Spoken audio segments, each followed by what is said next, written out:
बंदी छोड़ सतगुरु रामपाल जी परमेश्वर जी की जय हो।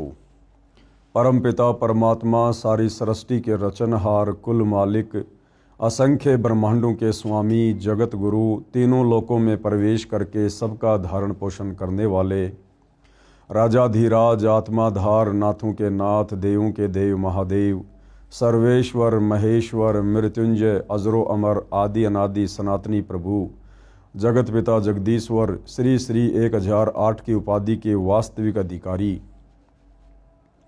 अकाल मूरत सौद स्वरूपी राम वासुदेव सर्वगतम ब्रह्म परम पूज्य प्रथम पूज्य परम संत परम पुरुष परम धनी परम दयालु सत्य कबीर हक्का कबीर अल्लाहु कबीर अल्लाहु अकबर बाखबर अल्लाह ताला जगत के तारणहार जगत के मुक्तिदाता जगत के जगन्नाथ हारे के सहारे हिंदुओं के राम मुसलमानों के अल्लाह सिखों के वाहिगुरु ईसाइयों के मसीह दया के सागर दयानिधि करुणा के सागर करुणानिधि स्वयंभू परिभू संकट मोचन कष्ट हरण मंगल करण दुख भंजन अविगत कबीर निर्विकार निर्विषम परमात्मा अलय अलेख सतगुरु आदि अनादि सतगुरु असली मर्यादा पुरुषोत्तम असली राम असली कृष्ण असली घनश्याम असली मुरारी राजाओं के राजा महाराजाओं के महाराजा शहंशाहों के शहंशाह सम्राटों के सम्राट भगवानों के भगवान अल्लाहों के अल्लाह प्रभुओं के प्रभु मसीहाओं के मसीह सच्चे वाहिगुरु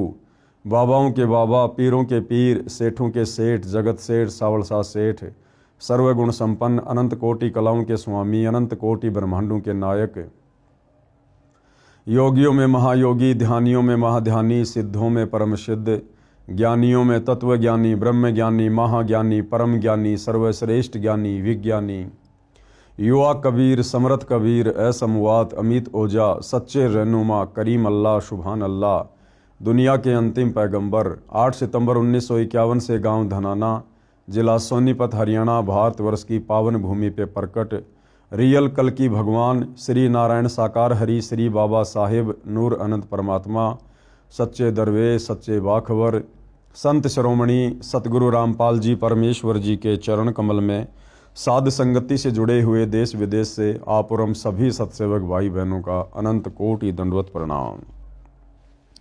सत्साई भाई और बहनों, बहुत बड़ी दया बहुत बड़ी मेहर पूज्य गुरुदेव भगवान की परमेश्वर रामपाल जी की, जिनके शुभ आशीर्वाद से विशेष आशीर्वाद से उन्हीं के पवित्र कर कमलों से लिखित पवित्र पुस्तक हिंदू साहिबान नहीं समझे गीता वेद पुराण, इस पुस्तक के ऊपर वीडियो बनाने की श्रृंखला जारी है। इसी श्रृंखला में आज हमारा ये 5वें नंबर का वीडियो है। भाई और बहनों, प्रत्येक वीडियो में हिंदू समाज से जुड़े भाई बहनों को बहुत ही अच्छी और गहरी शिक्षाएं मिल रही हैं। पिछले वीडियो में हमने इस पवित्र पुस्तक से पढ़ा कि हिंदू धर्म के पवित्र हिंदू सदग्रंथ भक्ति और भगवान के विषय में अध्यात्म के विषय में क्या कह रहे हैं और पवित्र हिंदू समाज उन शास्त्रों के विरुद्ध कैसी कैसी पाखंड मत वाली साधनाएं कर रहा है। आज के इस वीडियो में हम देखेंगे कि पवित्र हिंदू ग्रंथ क्या कह रहे हैं और हिंदू धर्म के जो धर्म गुरु हैं वो उन धर्मशास्त्रों के विपरीत कैसे कैसे उनका अनुवाद कर रहे हैं, कैसी कैसी पाखंड मत वाली आदि अधूरी मनमानी साधना समाज में परोस रहे हैं। तो भाई और बहनों, पूज्य गुरुदेव जी के आशीर्वाद से हम आगे बढ़ते हैं। पवित्र हिंदू धर्म गुरु नहीं समझे गीता निर्मल ज्ञान, यानी हिंदू धर्म के धर्म गुरु चाहे आचार्य हों शंकराचार्य हों चाहे आदि शंकराचार्य रहे हों, कोई भी हिंदू धर्म के सदग्रंथों को नहीं समझ पाया। पूज्य गुरुदेव भगवान हमें क्या बताना चाहते हैं, क्या समझाना चाहते हैं, ध्यान से देखिएगा।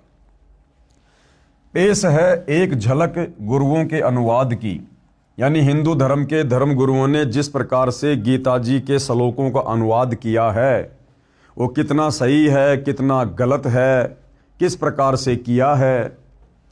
अन्य प्रमाण गीता अध्याय 10 श्लोक 3, कृपया पढ़ें फोटोकॉपी गीता अध्याय 10 श्लोक 3 की, जो गीता प्रेस गोरखपुर से प्रकाशित व मुद्रित है, जिसके अनुवादक श्री जय दयाल गोविंदका जी हैं। यानी भाइयों और बहनों, विशेषकर हिंदू समाज में गीता प्रेस गोरखपुर से प्रकाशित जितनी भी धार्मिक पुस्तकें हैं, पुराण हैं, गीता जी हैं, वेद हैं, हर हिंदू को मान्य है। और विशेषकर जय दयाल गोविंदका जी ने जिस गीता प्रेस गोरखपुर से प्रकाशित गीता जी का अनुवाद किया है, वो तो निसंदेह समस्त हिंदू समाज को मान्य है।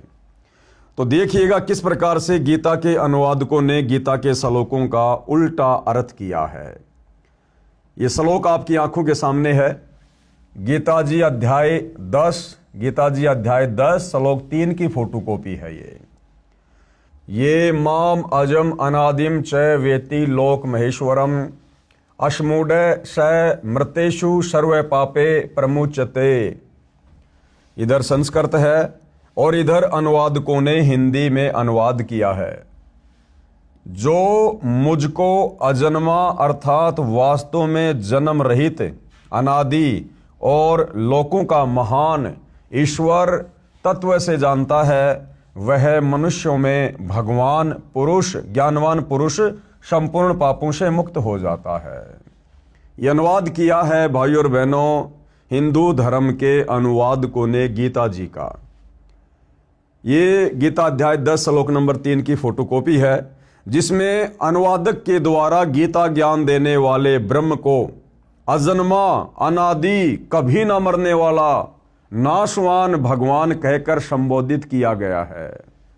जबकि इसी अनुवादक ने, जय दयाल गोविंदका ने, जस्ट एक श्लोक पीछे, यानी ये जो फोटोकॉपी है जिसमें गीता ज्ञान देने वाले ब्रह्म को अजन्मा, जन्म रहित, अनादि और सभी लोगों का महान ईश्वर कहकर व्याख्या की गई है, इसी जय दयाल गोविंदका ने गीता जी अध्याय 10 श्लोक नंबर 2 में खुद अपने कर कमल से अनुवाद किया है कि गीता ज्ञान देने वाला नाशवान भगवान है। गीता ज्ञान देने वाले की जन्म और मृत्यु होती है। वो खुद स्वीकार कर रहा है कि अर्जुन, मेरे और तेरे बहुत से जन्म हो चुके हैं, तू नहीं जानता, मैं जानता हूं। और मेरी उत्पत्ति को ये देवता लोग, ये ऋषिगण लोग नहीं जानते, क्योंकि ये सभी मेरे से उत्पन्न हैं। तो गीता अध्याय नंबर 10 के श्लोक नंबर 2 में तो जय दयाल गोविंदका जी ने, जिन्होंने गीता के श्लोकों का अनुवाद किया है, उन्होंने गीता ज्ञान देने वाले इस ब्रह्म को नाशवान साबित किया है। और जस्ट एक श्लोक आगे गीता अध्याय 10 श्लोक नंबर 3 आपकी आंखों के सामने है, उसी अनुवादक ने गीता ज्ञान देने वाले ब्रह्म को यहां पर अजन्मा, जिसका कभी जन्म नहीं होता, वास्तव में जन्म रहित, अनादि, यानी जो सबसे पहले वाला है, और लोकों का महान ईश्वर, इस प्रकार से संबोधित कर दिया। तो भाइयों और बहनों, इन गीता के ज्ञान देने वालों की बुद्धि काल में इस ब्रह्म ने स्लिप कर रखी है। तत्व ज्ञान के अभाव में ये लोग एक श्लोक पहले क्या लिख रहे हैं और अगले श्लोक में फिर बिल्कुल उल्टा अनुवाद कर रहे हैं, जिस कारण से पूरा हिंदू समाज बेचारा भ्रमित होकर बैठा है भक्ति और भगवान के नाम पर। ये श्लोक आपकी आंखों के सामने है। गीता ज्ञान देने वाले को, ब्रह्म को, ब्रह्मा विष्णु महेश के पिता को, दुर्गा के पति को यहां पर अजन्मा, वास्तव में जन्म रहित, अनादि और लोकों का महान ईश्वर जो इस प्रकार तत्व से जानता है, वह मनुष्यों में ज्ञानवान पुरुष संपूर्ण पापों से मुक्त हो जाता है। आगे देखिएगा, विशेष विवेचन अब पूज्य गुरुदेव भगवान बता रहे हैं कि भाई ध्यान दो, गीता अध्याय 10 श्लोक 3 का अनुवाद गलत किया है। जो अनुवाद अभी हमने पढ़ा है, पूज्य गुरुदेव भगवान कह रहे हैं कि गीता के श्लोकों का अनुवाद करने वालों ने इस श्लोक का अनुवाद गलत किया है, जिसमें लिखा है कि गीता ज्ञान देने वाले ने कहा, जो मुझको अजन्मा, अनादि और लोकों का महान ईश्वर तत्व से जानता है, वह मनुष्यों में ज्ञानवान पुरुष संपूर्ण पापों से मुक्त हो जाता है। अनुवाद समाप्त। महा आश्चर्य। अब क्या कह रहे हैं पूज्य गुरुदेव भगवान की पुण्यात्माओं, विचार करो। महा आश्चर्य कैसे? गीता अध्याय 10 श्लोक 2 में गीता ज्ञान दाता ने कहा है कि मेरी उत्पत्ति हुई है, गीता अध्याय 10 श्लोक 2 में तो खुद गीता का ज्ञान देने वाला भगवान ये ब्रह्म कह रहा है कि अर्जुन मेरी तो उत्पत्ति हुई है, यानी मेरा तो जन्म हुआ है, और जिसका जन्म होता है उसकी मृत्यु भी होती है। गीता अध्याय 10 श्लोक 2 में गीता ज्ञानदाता ने कहा है कि मेरी उत्पत्ति हुई है, जिसका अनुवाद भी इन्हीं अनुवादकों ने किया है। फिर श्लोक 3 में तुरंत ये कहे कि मैं अजन्मा हूं, यानी अध्याय 10 के श्लोक नंबर 2 में तो गीता ज्ञान देने वाला कह रहा है कि मेरी तो उत्पत्ति हुई है, मेरा तो जन्म हुआ है, मैं नाशवान हूं, और जस्ट अगले श्लोक में कहे कि मैं तो अजन्मा हूं, तो ये बात कैसे गले उतरेगी भाई।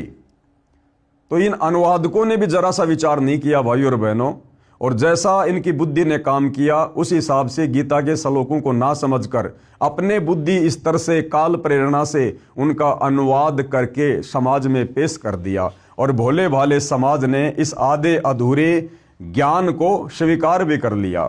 ध्यान से पढ़िएगा, गीता अध्याय 10 श्लोक 2 में गीता ज्ञानदाता ने कहा है कि मेरी उत्पत्ति हुई है, जिसका अनुवाद भी इन्हीं अनुवादकों ने किया है। फिर श्लोक 3 में तुरंत ये कहे कि मैं अजन्मा हूं, तो ये मूर्खता कही जा सकती है। परंतु गीता ज्ञानदाता ऐसी गलती नहीं कर सकता। क्या कह रहे हैं गुरुदेव भगवान कि ये गलती गीता ज्ञानदाता की नहीं है, ये गलती अनुवादकों की है, जो गीता को अच्छे से समझ नहीं पाए और गीता के श्लोकों का गलत अनुवाद कर दिया। परंतु गीता ज्ञानदाता ऐसी गलती नहीं कर सकता। ये 21 ब्रह्मांडों का मालिक है। कौन? ये ब्रह्मा विष्णु महेश का पिता, दुर्गा का पति, ब्रह्म काल। परंतु ये नाशवान है। ये गलती अनुवादकों की है, जो अपनी बुद्धि से काम न लेकर लोक वेद को ही आधार बनाकर अर्थ करते हैं। गीता अध्याय 10 श्लोक 3 का यथार्थ अनुवाद इस प्रकार है। अब पूज्य गुरुदेव भगवान सतगुरु रामपाल जी इस श्लोक का यथार्थ अनुवाद करके हमें समझा रहे हैं कि गीता ज्ञान देता काल ब्रह्म अध्याय 10 श्लोक 3 में क्या कहना चाहता है। जो माम यानी मुझको, जो मुझको, किसको? ये ब्रह्म कह रहा है, ये काल कह रहा है, गीता का ज्ञान देने वाला, जो मुझको और अजन्मा यानी वास्तव में जन्म रहित है, अनादिम, अनादिम यानी जिसकी आदि न हो, अर्थात जो सदा से है, लोक महेश्वरम, सब लोकों के महान ईश्वर यानी परम अक्षर ब्रह्म को जानता है, वह मनुष्यों में ज्ञानवान पुरुष संपूर्ण पापों से मुक्त हो जाता है। इस श्लोक का वास्तविक अर्थ तो ये है, गीता ज्ञानदाता कह रहा है कि जो इस गीता जी को पढ़कर मेरी स्थिति के बारे में जान लेता है कि मैं तो ब्रह्म हूं और ब्रह्मलोक में रहता हूं, मेरी साधना का ओम मंत्र है, मेरा जन्म होता है, मेरी मृत्यु होती है, मेरे ब्रह्मलोक में गए हुए प्राणी भी लौटकर वापस संसार में आते हैं, उनकी पूर्ण मुक्ति नहीं होती। तो कहते हैं जो मुझे जान जाता है और साथ में उस अनादि अजन्मा सभी लोकों के महान ईश्वर परम अक्षर ब्रह्म को जान जाता है, वो व्यक्ति संपूर्ण पापों से मुक्त हो जाता है, वो ज्ञानी पुरुष कहलाता है, और वो तत्वदर्शी संत की शरण में जाकर उस अजन्मा अनादि परम अक्षर ब्रह्म की भक्ति करके सदा सदा के लिए मुक्ति प्राप्त कर लेता है। इसका वास्तविक अर्थ तो ये है, जो माम यानी मुझको और अजम यानी अजन्मा यानी वास्तव में जन्म रहित, अनादिम, अनादिम का अर्थ है अनादि यानी जिसकी आदि न हो, अर्थात जो सदा से है, लोक महेश्वरम अर्थात सब लोकों के महान ईश्वर यानी परम अक्षर ब्रह्म को जानता है, वह मनुष्यों में अश्मूढ़ है यानी ज्ञानवान पुरुष, सर्व पापे यानी संपूर्ण पापों से मुक्त हो जाता है। जिस प्रकार सतगुरु रामपाल जी परमेश्वर जी के पंथ में उनके अनुयायियों ने उनके द्वारा किए गए सत्संगों को सुनकर, उनके द्वारा लिखी पुस्तकों को पढ़कर जो गीता जी का अनुवाद किया गया है, जो वेदों के श्लोकों का अनुवाद किया गया है, उसको पढ़कर समझकर सतगुरु रामपाल जी के हम समस्त फॉलोवर ने, हमने गीता ज्ञान देने वाले इस ब्रह्म की, ब्रह्मा विष्णु महेश के पिता की, दुर्गा के पति की वास्तविक स्थिति को भी जान लिया है, पहचान लिया है कि ये ब्रह्म क्या है, कहाँ रहता है, ये जन्मता भी है, मरता भी है, इसकी भक्ति से मुक्ति नहीं है। और साथ में गुरुदेव ने हमें परम अक्षर ब्रह्म सत्य पुरुष कबीर देव की स्थिति से भी परिचित करवा दिया और उस शाश्वत स्थानम सतलोक के बारे में भी जानकारी दे दी। तो गीता ज्ञान देने वाला ब्रह्म अध्याय 10 श्लोक 3 में यही समझाना चाहता है कि अर्जुन, जो मेरी स्थिति से परिचित हो जाता है और जो उस अजन्मा अनादि परम अक्षर ब्रह्म की स्थिति से भली भांति परिचित हो जाता है, वो प्राणी फिर सत भक्ति करके समस्त पापों से मुक्त हो जाता है, अपनी मुक्ति का रास्ता बना लेता है। इसका वास्तविक अर्थ ये है, जबकि गीता जी के अनुवादकों ने यहां पर ब्रह्म को ही, गीता ज्ञान देने वाले नाशवान भगवान ब्रह्म को ही अजन्मा अनादि सभी लोगों का भगवान कहकर प्रस्तुत किया है, जो कि गलत है। अर्थात जो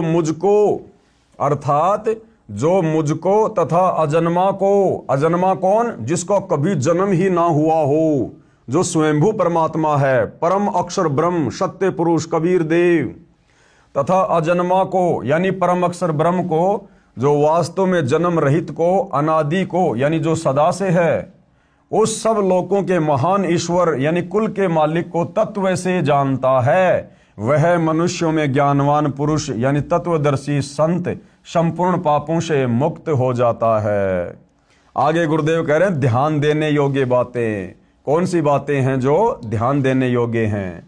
गीता का ज्ञान बोलने वाले ने इसी गीता अध्याय 10 श्लोक 2 में कहा है कि मेरी उत्पत्ति को यानी मेरे जन्म को, यानी जन्म को न देवता लोग जानते हैं न महर्षि जन ही जानते हैं, क्योंकि मैं सब प्रकार से देवताओं और महर्षियों का आदि कारण हूं। यानी ये ब्रह्म कह रहा है कि मेरी उत्पत्ति को, मेरे जन्म को ये देवता लोग और ये महर्षि जन नहीं जानते, क्योंकि ये सब तो मेरे से उत्पन्न हुए हैं और बेटा कभी भी अपने बाप की उत्पत्ति नहीं बता सकता। भावार्थ है कि गीता ज्ञानदाता स्वयं स्वीकार करता है कि मेरी उत्पत्ति यानी जन्म हुआ है, परंतु जितने भी देवता हैं तथा महर्षि जन हैं वे मेरी उत्पत्ति को नहीं जानते, क्योंकि वे मेरे से उत्पन्न हुए हैं। पाठक जन विचार करें कि पिता की उत्पत्ति को बच्चे तो नहीं जानते, परंतु दादाजी तो जानता है। दादाजी कौन? ये परम अक्षर ब्रह्म सत्य पुरुष कबीर देव, जिसने सभी को उत्पन्न किया। उस दादाजी यानी ग्रैंडफादर ने इस गीता ज्ञानदाता काल ब्रह्म की उत्पत्ति बताई है, कबीर परमेश्वर जी ने। आप पढ़ेंगे इसी पुस्तक में अध्याय सृष्टि रचना में, आगे चल के हम इस पर भी विशेष तौर पर जो है ध्यान देंगे। मेरे यानी लेखक के, कौन? सतगुरु रामपाल जी के। मेरे गीता अध्याय 10 श्लोक 3 के अनुवाद का समर्थन गीता अध्याय 10 श्लोक 2 के साथ साथ गीता अध्याय 2 श्लोक 12, गीता अध्याय 4 श्लोक 5 में भी है, जिनमें गीता ज्ञान बताने वाले ने कहा है कि हे अर्जुन, तेरे और मेरे बहुत जन्म हो चुके हैं, उन सबको तू नहीं जानता, मैं जानता हूं। गीता अध्याय 4 श्लोक 5। आगे, हे अर्जुन, मैं, तू और ये राजा लोग पहले भी जन्मे थे, आगे भी जन्मेंगे। गीता अध्याय 2 श्लोक 12, अर्थात ये सारे के सारे जन्म और मृत्यु में हैं। कृपया देखिए इसी पुस्तक के पेज नंबर 25 पर फोटोकॉपी गीता अध्याय 10 श्लोक 2, गीता अध्याय 4 श्लोक 5, गीता अध्याय 2 श्लोक 12 की, जिनके अनुवादक श्री जयदयाल गोविंदका जी ही हैं तथा प्रकाशक व मुद्रक भी गीता प्रेस गोरखपुरी है, जो दास ने आपको पहले इसी पुस्तक में जब वीडियो बन रहे थे उसमें आपको दिखाया था। गीता अध्याय 4 का श्लोक 5 में गीता बोलने वाले ने स्पष्ट कहा है कि हे परंतप अर्जुन, मेरे और तेरे बहुत जन्म हो चुके हैं, उन सबको तू नहीं जानता, मैं जानता हूं। अर्थात गीता ज्ञान देने वाला नाशवान है, इसके भी जन्म और मृत्यु होती है। विवेचन, उपरोक्त तीनों श्लोकों से स्पष्ट हो गया है कि गीता ज्ञानदाता आपका श्री कृष्ण उर्फ श्री विष्णु नाशवान है।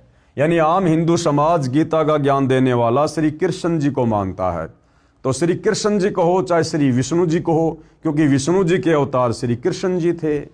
तो हिंदू समाज इस बात पर विचार करे कि आप जिस गीता ज्ञान देने वाले को भगवान मानकर, अविनाशी मानकर पूज रहे थे, ये पवित्र गीता साबित कर रही है कि गीता ज्ञान देने वाला भगवान ये ब्रह्म अविनाशी नहीं है, ये तो जन्म और मृत्यु में है। और जिसकी स्वयं की जन्म और मृत्यु होती है, भला उसकी भक्ति करके साधक कभी भी अपना जन्म और मृत्यु का दीर्घ रोग नष्ट नहीं करवा सकता है। आपका श्री कृष्ण और श्री विष्णु नाशवान है, उसकी जन्म मृत्यु होती है।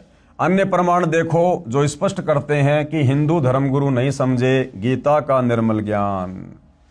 अविनाशी परमात्मा गीता बोलने वाले से अन्य है।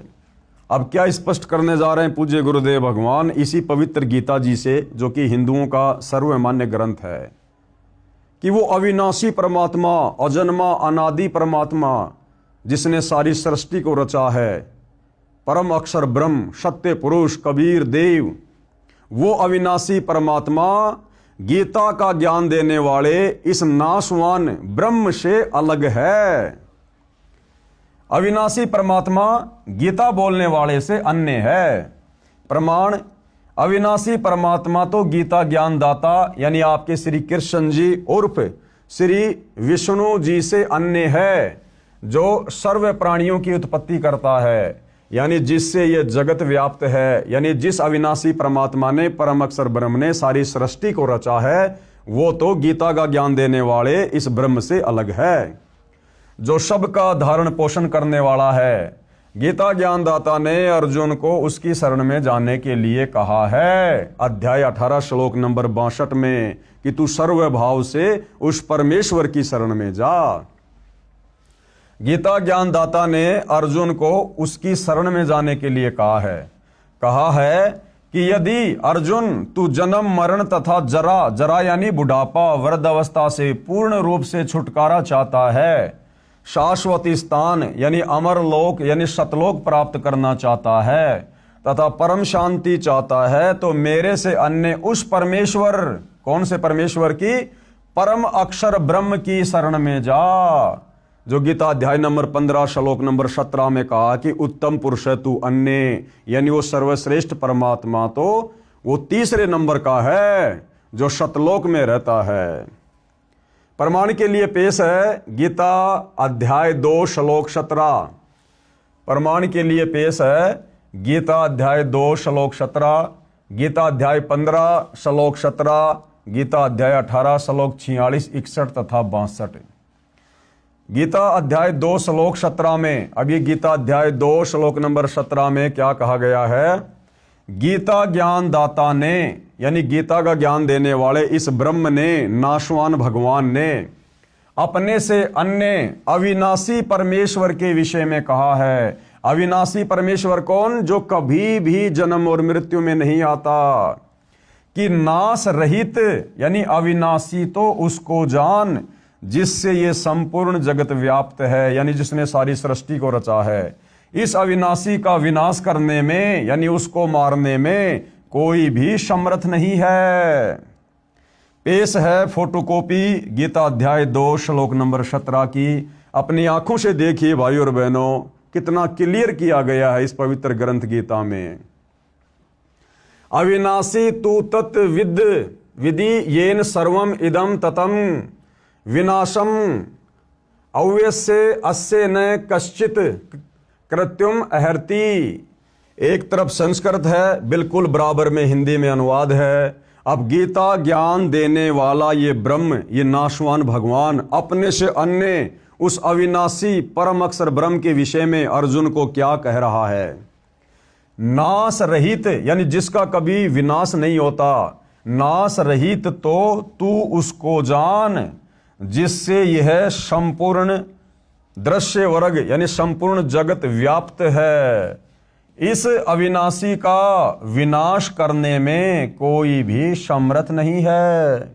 अपने से अन्य भगवान को गीता का ज्ञान देने वाला ब्रह्म अविनाशी कह रहा है, अजन्मा कह रहा है कि उसका नाश करने में कोई भी समर्थ नहीं है। अर्थात ये गीता का ज्ञान देने वाला ब्रह्म स्वयं अविनाशी नहीं है, इसका नाश होता है, इसका जन्म होता है, इसकी मृत्यु होती है।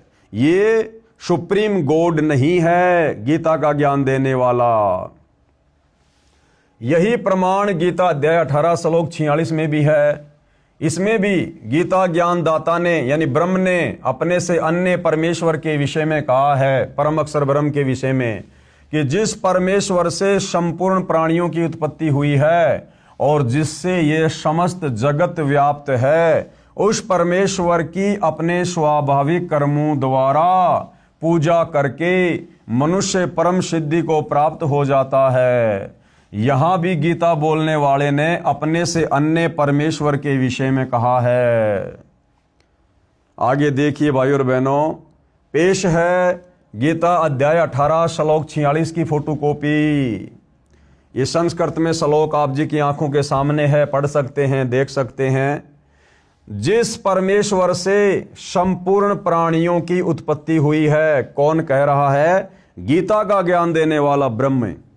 ये काल ब्रह्म, ब्रह्मा विष्णु महेश का पिता, दुर्गा का पति, अर्जुन से साफ साफ कह रहा है अपने से अन्य उस परम अक्षर ब्रह्म की ओर, सर्वश्रेष्ठ परमात्मा की ओर संकेत करते हुए कि जिस परमेश्वर से संपूर्ण प्राणियों की उत्पत्ति हुई है और जिससे यह समस्त जगत व्याप्त है, उस परमेश्वर की अपने स्वाभाविक कर्मों द्वारा पूजा करके मनुष्य परम सिद्धि को प्राप्त हो जाता है। अब ये स्वाभाविक ये कर्म क्या है? जब हम सतगुरु रामपाल जी से उपदेश लेकर शास्त्र अनुकूल सत भक्ति ग्रहण करेंगे तो सतगुरु रामपाल जी परमेश्वर हमें जो भक्ति बताएंगे, उस भक्ति को हमने अपना कार्य करते करते, यानी जो किसान है अपनी किसानी कर रहा है, दुकानदार अपनी दुकानदारी कर रहा है, यानी कार्य करते करते हमने अपने गुरु के वचन और मर्यादाओं में रहकर उस भक्ति को सफल करना है, जिससे हमारी मुक्ति होगी। यही प्रमाण गीता अध्याय 15 श्लोक 17 में भी है। यानी गीता अध्याय 15 श्लोक नंबर 17 में भी गीता का ज्ञान देने वाला ये ब्रह्म क्या कह रहा है कि अविनाशी व सबका धारण पोषण करने वाला वह पुरुषोत्तम परमात्मा, तो पुरुषोत्तम यानी सभी पुरुषों में उत्तम, पुरुष यानी भगवान, और पुरुषोत्तम यानी सभी भगवानों में सर्वश्रेष्ठ भगवान, वह पुरुषोत्तम परमात्मा तो गीता ज्ञान देने वाले से अन्य ही बताया है। पेश है गीता अध्याय 15 श्लोक 17 की फोटोकॉपी। देखो भाई और बहनों, सौभाग्य है आपका, जो भी बात बोली जा रही है साथ में प्रमाण दिए जा रहे हैं ताकि किसी भी प्रकार की शंका भगत समाज को ना रहे। तो ये गीता अध्याय 15 श्लोक नंबर 17 की फोटोकॉपी है, जिसमें क्या कहा गया है? गीता ज्ञान देने वाला ब्रह्म, ब्रह्मा विष्णु महेश का पिता, दुर्गा का पति, ये ज्योति निरंजन क्या कह रहा है? उत्तम पुरुष है तू अन्य, यानी सर्वश्रेष्ठ परमात्मा तो अन्य ही है। परमात्मा इति उदारत है, जिसको वास्तव में परमात्मा कहा जा सकता है। ये लोकत्रयम अवश्य विभर्ति अवय ईश्वर। उत्तम पुरुष तो अन्य ही है, उत्तम यानी सर्वश्रेष्ठ, पुरुष यानी भगवान तो अन्य ही है। कौन कह रहा है? गीता का ज्ञान देने वाला, कि वो सर्वश्रेष्ठ भगवान उत्तम पुरुष तो मेरे से अन्य है, जो तीनों लोकों में प्रवेश करके और सबका धारण पोषण एवं अविनाशी परमेश्वर और परमात्मा इस प्रकार कहा गया है।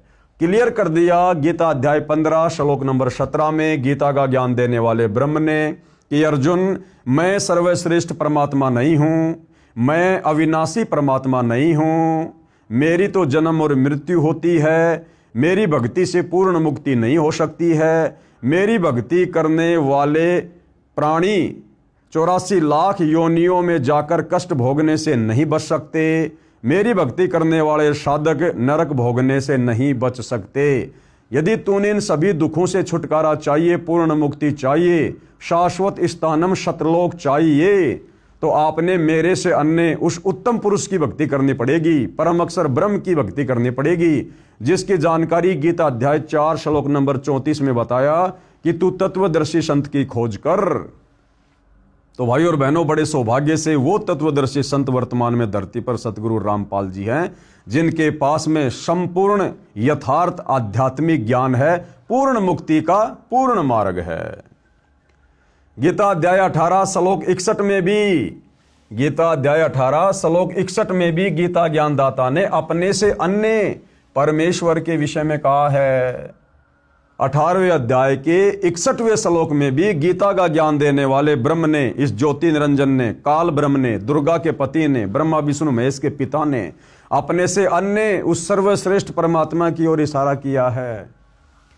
गीता अध्याय 18 श्लोक 61 में भी गीता ज्ञानदाता ने अपने से अन्य परमेश्वर के विषय में कहा है कि हे अर्जुन, शरीर रूप यंत्र में आरूढ़ हुए संपूर्ण प्राणियों को अंतर्यामी परमेश्वर अपनी माया यानी शक्ति से उनके कर्मों के अनुसार भ्रमण करवाता हुआ सब प्राणियों के हृदय में स्थित है। इसमें गीता ज्ञानदाता ने अपने से अन्य अंतर्यामी परमेश्वर का ज्ञान करवाया है, जो सबके हृदय रूपी गुफा में बैठा हुआ है और जिसकी शक्ति से सभी प्राणी चल रहे हैं और जो कर्मों के अनुसार सभी को फल देता है। अपने से अन्य परमेश्वर के विषय में जानकारी दे रहा है। पेश है फोटोकॉपी गीता अध्याय 18 श्लोक 61 की। ये श्लोक है भाइयों और बहनों आपकी आंखों के सामने। इसका अनुवाद पूज्य गुरुदेव भगवान ने यहां किया है। हे अर्जुन, शरीर रूप यंत्र में आरूढ़ हुए संपूर्ण प्राणियों को अंतर्यामी परमेश्वर अपनी माया से उनके कर्मों के अनुसार भ्रमण कराता हुआ सब प्राणियों के हृदय में स्थित है। ये अनुवाद सतगुरु रामपाल जी ने नहीं किया, ये अनुवाद गीता के अनुवादकों ने किया है, जय दयाल गोविंदका जी ने किया है। और ये अनुवाद स्पष्ट रूप से संकेत कर रहा है, यानी गीता का ज्ञान देने वाला भगवान अपने से अन्य किसी और अंतर्यामी परमेश्वर की तरफ संकेत कर रहा है कि जो सर्व प्राणियों को अपनी शक्ति से चलाता है और सभी प्राणियों को कर्मों के अनुसार फल देता है। तो भाइयों और बहनों, जब तक हम गीता ज्ञानदाता से अन्य उस उत्तम पुरुष की शरण में नहीं जाएंगे, उसकी सतभक्ति नहीं करेंगे, तत्वदर्शी संत से लेकर आप और हमारी मुक्ति कभी नहीं हो सकती। हम कभी भी जन्म और मरण के झंझट से बाहर नहीं निकल सकते। अब पेश है प्रमाण, जिसमें गीता ज्ञानदाता ने गीता अध्याय 18 के श्लोक 62 में भी अपने से अन्य परमेश्वर की शरण में जाने की राय दी है। कहा है कि हे भारत, तू सब प्रकार से उस परमेश्वर की शरण में जा जिसके विषय में ऊपर कहा है। उस परमात्मा की कृपा से ही तू परम शांति को तथा सनातन परम धाम यानी अमर लोक सतलोक को प्राप्त होगा। यानी सतलोक का कभी भी विनाश नहीं होता।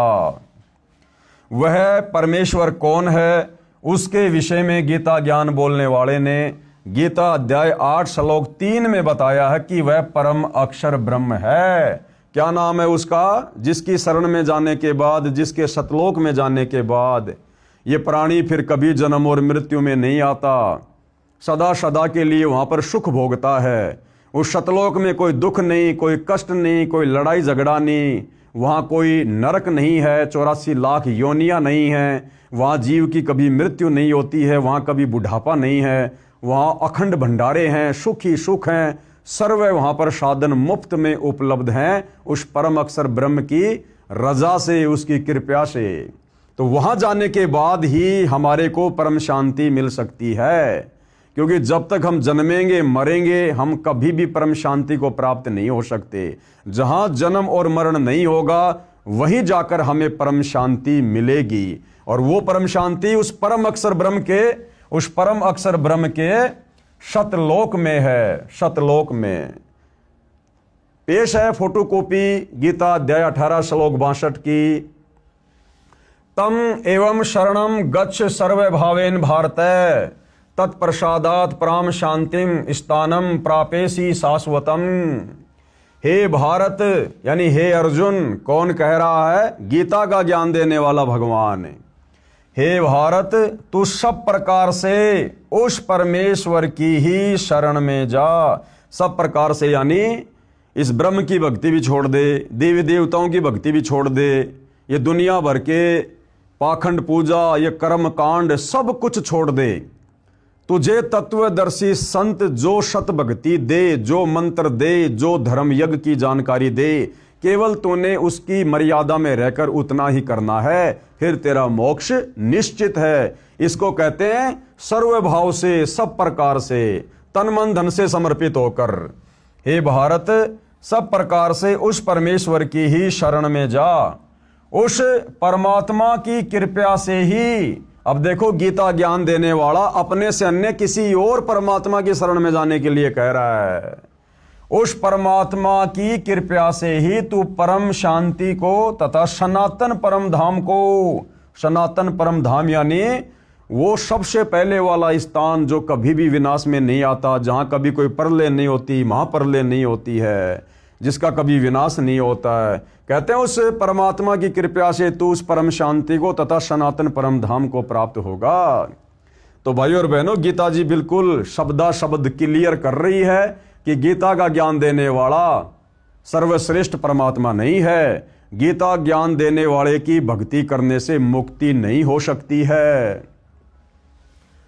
पवित्र गीता जी के अनुवादकों की अज्ञानता का प्रमाण पेश है हिंदू धर्मगुरु साहिबानों की सरेआम अज्ञानता व शब्दों के अर्थों के अनर्थ का प्रमाण। यानी भाइयों और बहनों, तत्व ज्ञान के अभाव में गीता के अध्याय व श्लोकों का अनुवाद करने वाले अनुवादकों ने भी अपनी अज्ञानता पेश करने में कोई कमी नहीं छोड़ी है। गीता अध्याय 18 श्लोक 66। गीता जी के सब अनुवादकों ने गीता अध्याय 18 श्लोक 66 का गलत अनुवाद किया है। इस श्लोक 66 के मूल पाठ में वरज शब्द है। क्या शब्द है भाइयों और बहनों? ये वरज शब्द है, वरज, जिसका अर्थ आना किया है। गीता के सभी अनुवादकों ने गीता अध्याय 18 श्लोक नंबर 66 के श्लोक में वर्ज शब्द है, और वर्ज शब्द का असल में मतलब होता है जाना। जैसे अंग्रेजी में गो मानी जाना, इसी प्रकार ये संस्कृत का शब्द है वर्ज। वर्ज का मतलब होता जाना, लेकिन सभी गीता के अनुवादकों ने उस वर्ज का अर्थ किया है आना। जैसे गो का अर्थ कोई कर दे आना। ये सबसे बड़ी अज्ञानता है इन लोगों की। क्यों? क्योंकि इनकी नजरों में इस ब्रह्म से बढ़कर दूसरा कोई भगवान इनकी समझ में नहीं आया, तो इन्होंने अध्याय और श्लोक के इन शब्दों का अर्थ भी गलत कर दिया। गीता अध्याय 18 श्लोक 66 का अनुवाद गलत किया है। इस श्लोक 66 के मूल पाठ में वरज शब्द है, वरज, जिसका अर्थ आना किया है, जो गलत है। वरज का अर्थ जाना, चले जाना, प्रस्थान करना, एक स्थान से दूसरे स्थान पर जाना है। प्रमाण के लिए पेश है फोटोकॉपी संस्कृत हिंदी शब्दकोश की, जिसके संग्रह करता है वामन शिवराम आपटे। आपको हिंदी संस्कृत शब्दकोश से दिखाते हैं कि वरज का मतलब क्या होता है। यह है भाइयों और बहनों वरज, और वरज का अर्थ क्या है? जाना, चलना, प्रगति करना, पहुंचना, दर्शन करना, यानी आगे की ओर बढ़ना। ये वरज का रियल में अर्थ है, जाना। जबकि गीता के इस श्लोक का अनुवाद करने वाले सभी अनुवादकों ने एक दूसरे की नकल करते हुए तत्व ज्ञान के अभाव में अर्थ का अनर्थ कर दिया और वरज का अर्थ कर दिया आना। शब्दकोश से स्पष्ट हुआ कि वरज माने जाना है। अन्य प्रमाण एस्कॉन के संस्थापक श्री प्रभुपाद जी महाराज द्वारा अनुवादित श्रीमद् भगवद गीता के अध्याय 18 श्लोक 66 के अनुवाद से पहले शब्दों के अर्थ लिखे हैं। उनमें तो वर्ज का अर्थ जाओ ठीक लिखा है, परंतु श्लोक 66 के अनुवाद में आओ गलत किया है। ये एस्कॉन के संस्थापक श्री प्रभुपाद जी जो भगवान को प्यारे हो चुके हैं, इन्होंने भी गीता का अनुवाद किया और गीता के इस श्लोक का 18वें अध्याय के 66वें श्लोक का अर्थ करते हुए उन्होंने शब्दकोश में तो लिख दिया वर्ज मतलब जाना, और जब 66वें श्लोक का अर्थ किया तो वहां कर दिया वर्ज का मतलब आना, बिल्कुल उल्टा। देखिएगा स्वामी प्रभुपाद जी की गीता अनुवाद में गलती प्रमाण के लिए पेश है फोटोकॉपी गीता अध्याय 18 श्लोक 66 की, जिसके अनुवादक हैं स्वामी प्रभुपाद जी तथा भक्ति वेदांत बुक ट्रस्ट द्वारा प्रकाशित है। ये एस्कॉन के संस्थापक श्री प्रभुपाद जी द्वारा अनुवाद की गई गीता है, जो आपको आजकल 200-200 रुपये में 300-300 रुपये में एस्कॉन वाले आपको बेचते हुए मिल जाएंगे। श्लोक क्या है? सर्व धर्मान परित्यज्य माम एकम शरणम व्रज अहम तवा सर्व पापे भी मोक्ष्यामि मा शुच। यहां पर ये वर्ज शब्द है, वर्ज ये लिखा हुआ वर्ज शब्द है। सर्व धर्मान परित्यज्य माम एकम शरणम व्रज। अब देखो, सर्व धर्मान यानी समस्त प्रकार के धर्म, परित्यज्य यानी त्याग कर, माम यानी मेरी, एकम यानी एकमात्र, शरणम यानी शरण में, व्रज मानी जाओ, व्रज मानी जाओ। अब देखो भाई और बहनों, शब्दों के जो अर्थ किए हैं उनमें तो व्रज का अर्थ लिख दिया जाओ, और जब इसका अनुवाद करेगा वहां पर लिख दिया आ जाओ। समस्त प्रकार के धर्मों का परित्याग करो और मेरी शरण में आओ। ये देखो, यहां तो व्रज का अर्थ कर दिया जाओ, बिल्कुल सही है, और श्लोक का अर्थ करते हुए व्रज का अर्थ कर दिया आओ। क्योंकि भाई और बहनों, इन समस्त गीता अनुवादकों की नजर में गीता ज्ञान देने वाले ब्रह्म से ऊपर दूसरा कोई भगवान इनको दिखाई नहीं दिया। तत्व ज्ञान के अभाव में इनकी ज्ञान वाली आंखें सर्वदा बंद पड़ी हुई थी, बंद। आगे चलिए भाई और बहनों, इस फोटो कॉपी में स्पष्ट है कि ऊपर शब्दों के अर्थ में तो व्रज का अर्थ जाना यानी जाओ ठीक किया है, परंतु अनुवाद में आना यानी आओ कर दिया, जिससे गीता के सब ज्ञान का अज्ञान बना दिया।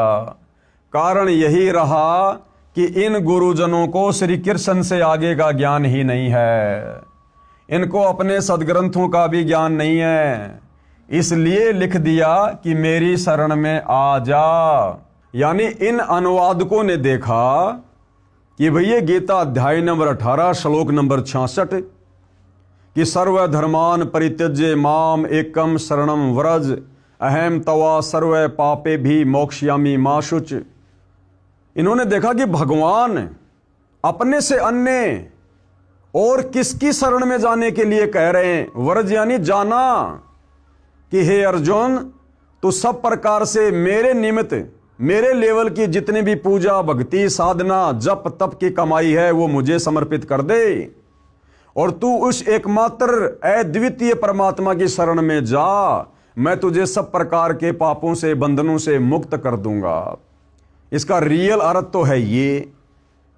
और जब इन अनुवादकों ने यह श्लोक पढ़ा, क्योंकि इनकी बुद्धि तो श्री कृष्ण जी से ऊपर जा ही नहीं रही थी कि इनसे ऊपर तो कोई भगवान है ही नहीं, तत्व ज्ञान इनको था नहीं, तो इन्होंने देखा कि यहां पर श्री कृष्ण जी यानी ब्रह्म अपने से अन्य किसी और की शरण में जाने के लिए क्यों कह रहे हैं? इनसे ऊपर और कौन भगवान है? तो इनकी समझ में भाई और बहनों गीता के श्लोक नहीं आए, तो इन्होंने व्रज का मतलब कर दिया वापस आना, क्योंकि ये श्री कृष्ण जी से ऊपर किसी और को भगवान नहीं मानते थे, तो इन्होंने अर्थों का अनर्थ कर दिया।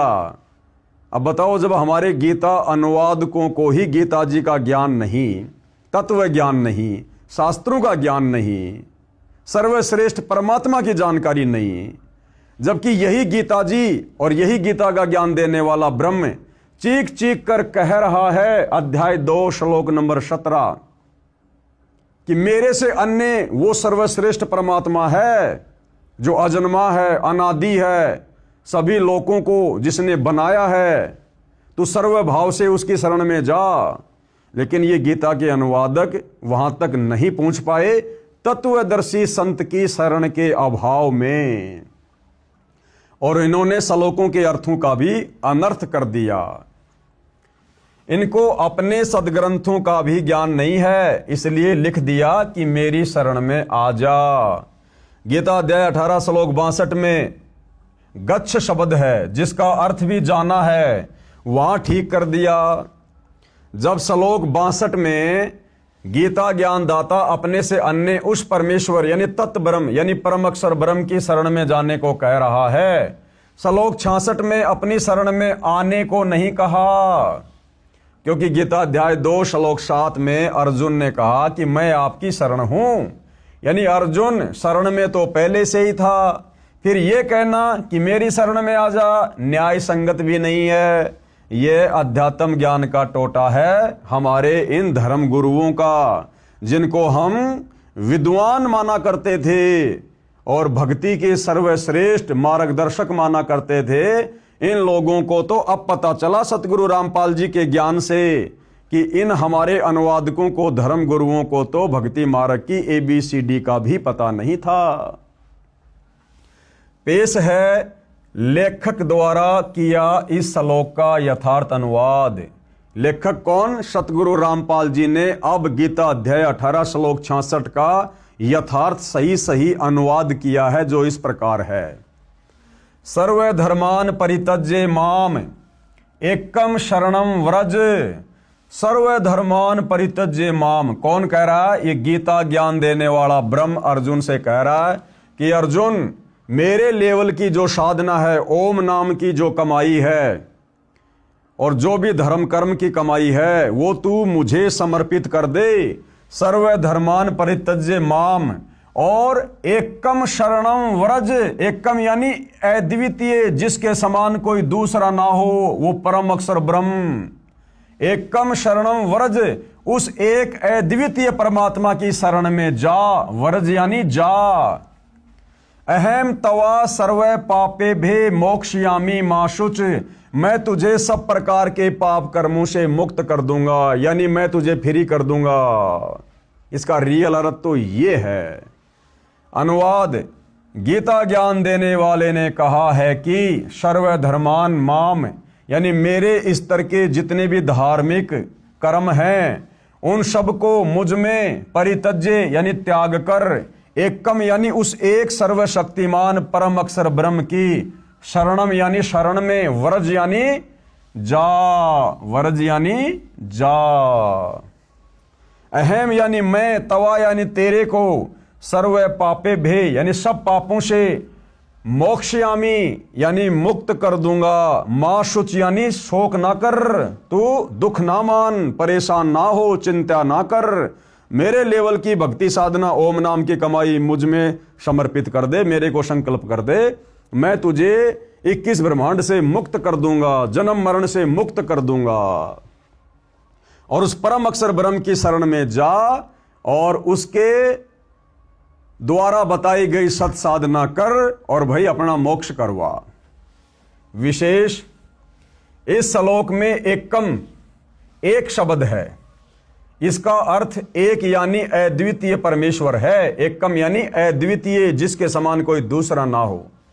गीता अध्याय 13 श्लोक 30 में भी एकस्त शब्द है, जिसका अर्थ है उस एक परमात्मा में स्थित किया है, जो गीता ज्ञानदाता से अन्य है।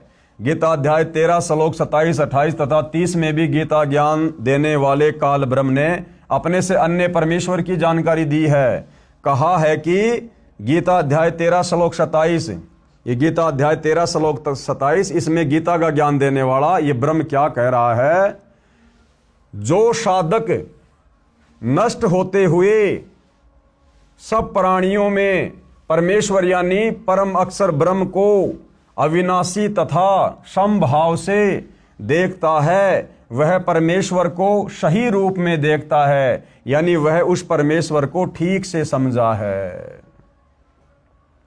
गीता अध्याय 13 श्लोक 28 में कहा है कि क्योंकि जो साधक सर्वत्र यानी सब स्थान पर समान भाव से स्थित परमेश्वर को समान देखता हुआ अपने द्वारा अपने को नष्ट नहीं करता, यानी सत्य भाव से उस गीता ज्ञानदाता काल ब्रह्म से अन्य परम अक्षर ब्रह्म को जानकर उसी की भक्ति करके गीता ज्ञान देने वाले काल ब्रह्म से मिलने वाली गति यानी मोक्ष जो गीता अध्याय 8 श्लोक 13 में बताई है, उससे अन्य परम गति को यानी प्राप्त होता है।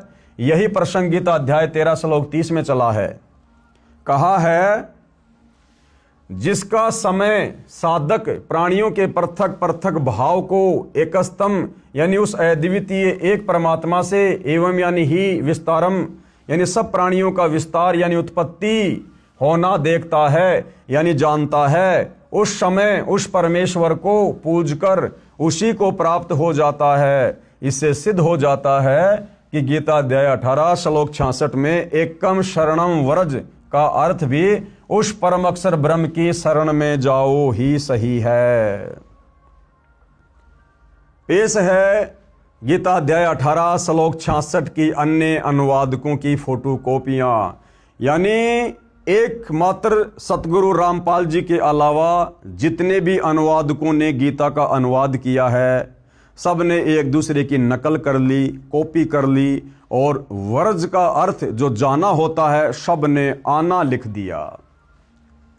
पेश है गीता अध्याय 18 श्लोक 66 की अन्य अनुवादकों की फोटो कॉपियां। श्री राम सुखदास की गीता अनुवाद में गलती। अब देखो भाई और बहनों, ये बड़े बड़े नाम उजागर हो रहे हैं, बड़े बड़े नाम जो कि नामचीन हैं, जिनके अनुवाद पर किसी को कोई संदेह नहीं था। अब देखो इन्होंने कैसी कैसी गलतियां कर रखी है। पेश है गीता अध्याय 18 श्लोक 66 की फोटोकॉपी श्री राम सुखदास जी महाराज के अनुवाद की।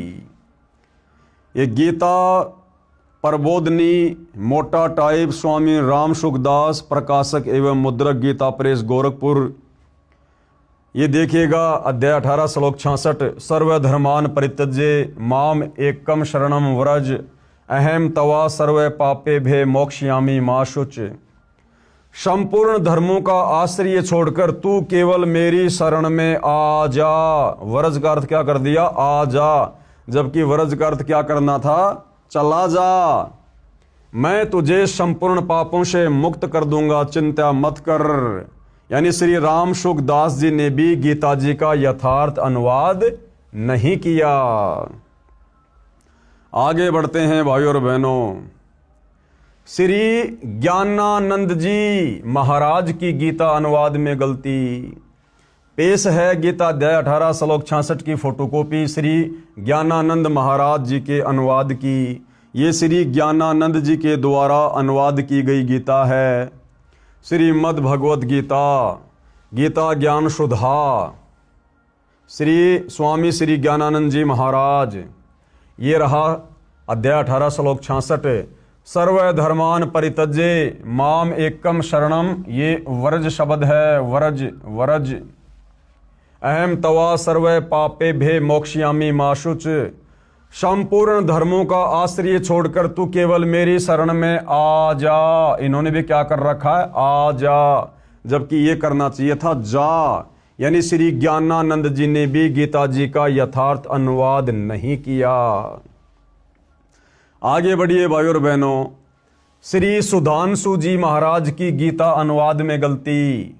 पेश है गीता अध्याय 18 श्लोक 66 की फोटोकॉपी श्री सुधांशु जी महाराज के अनुवाद की।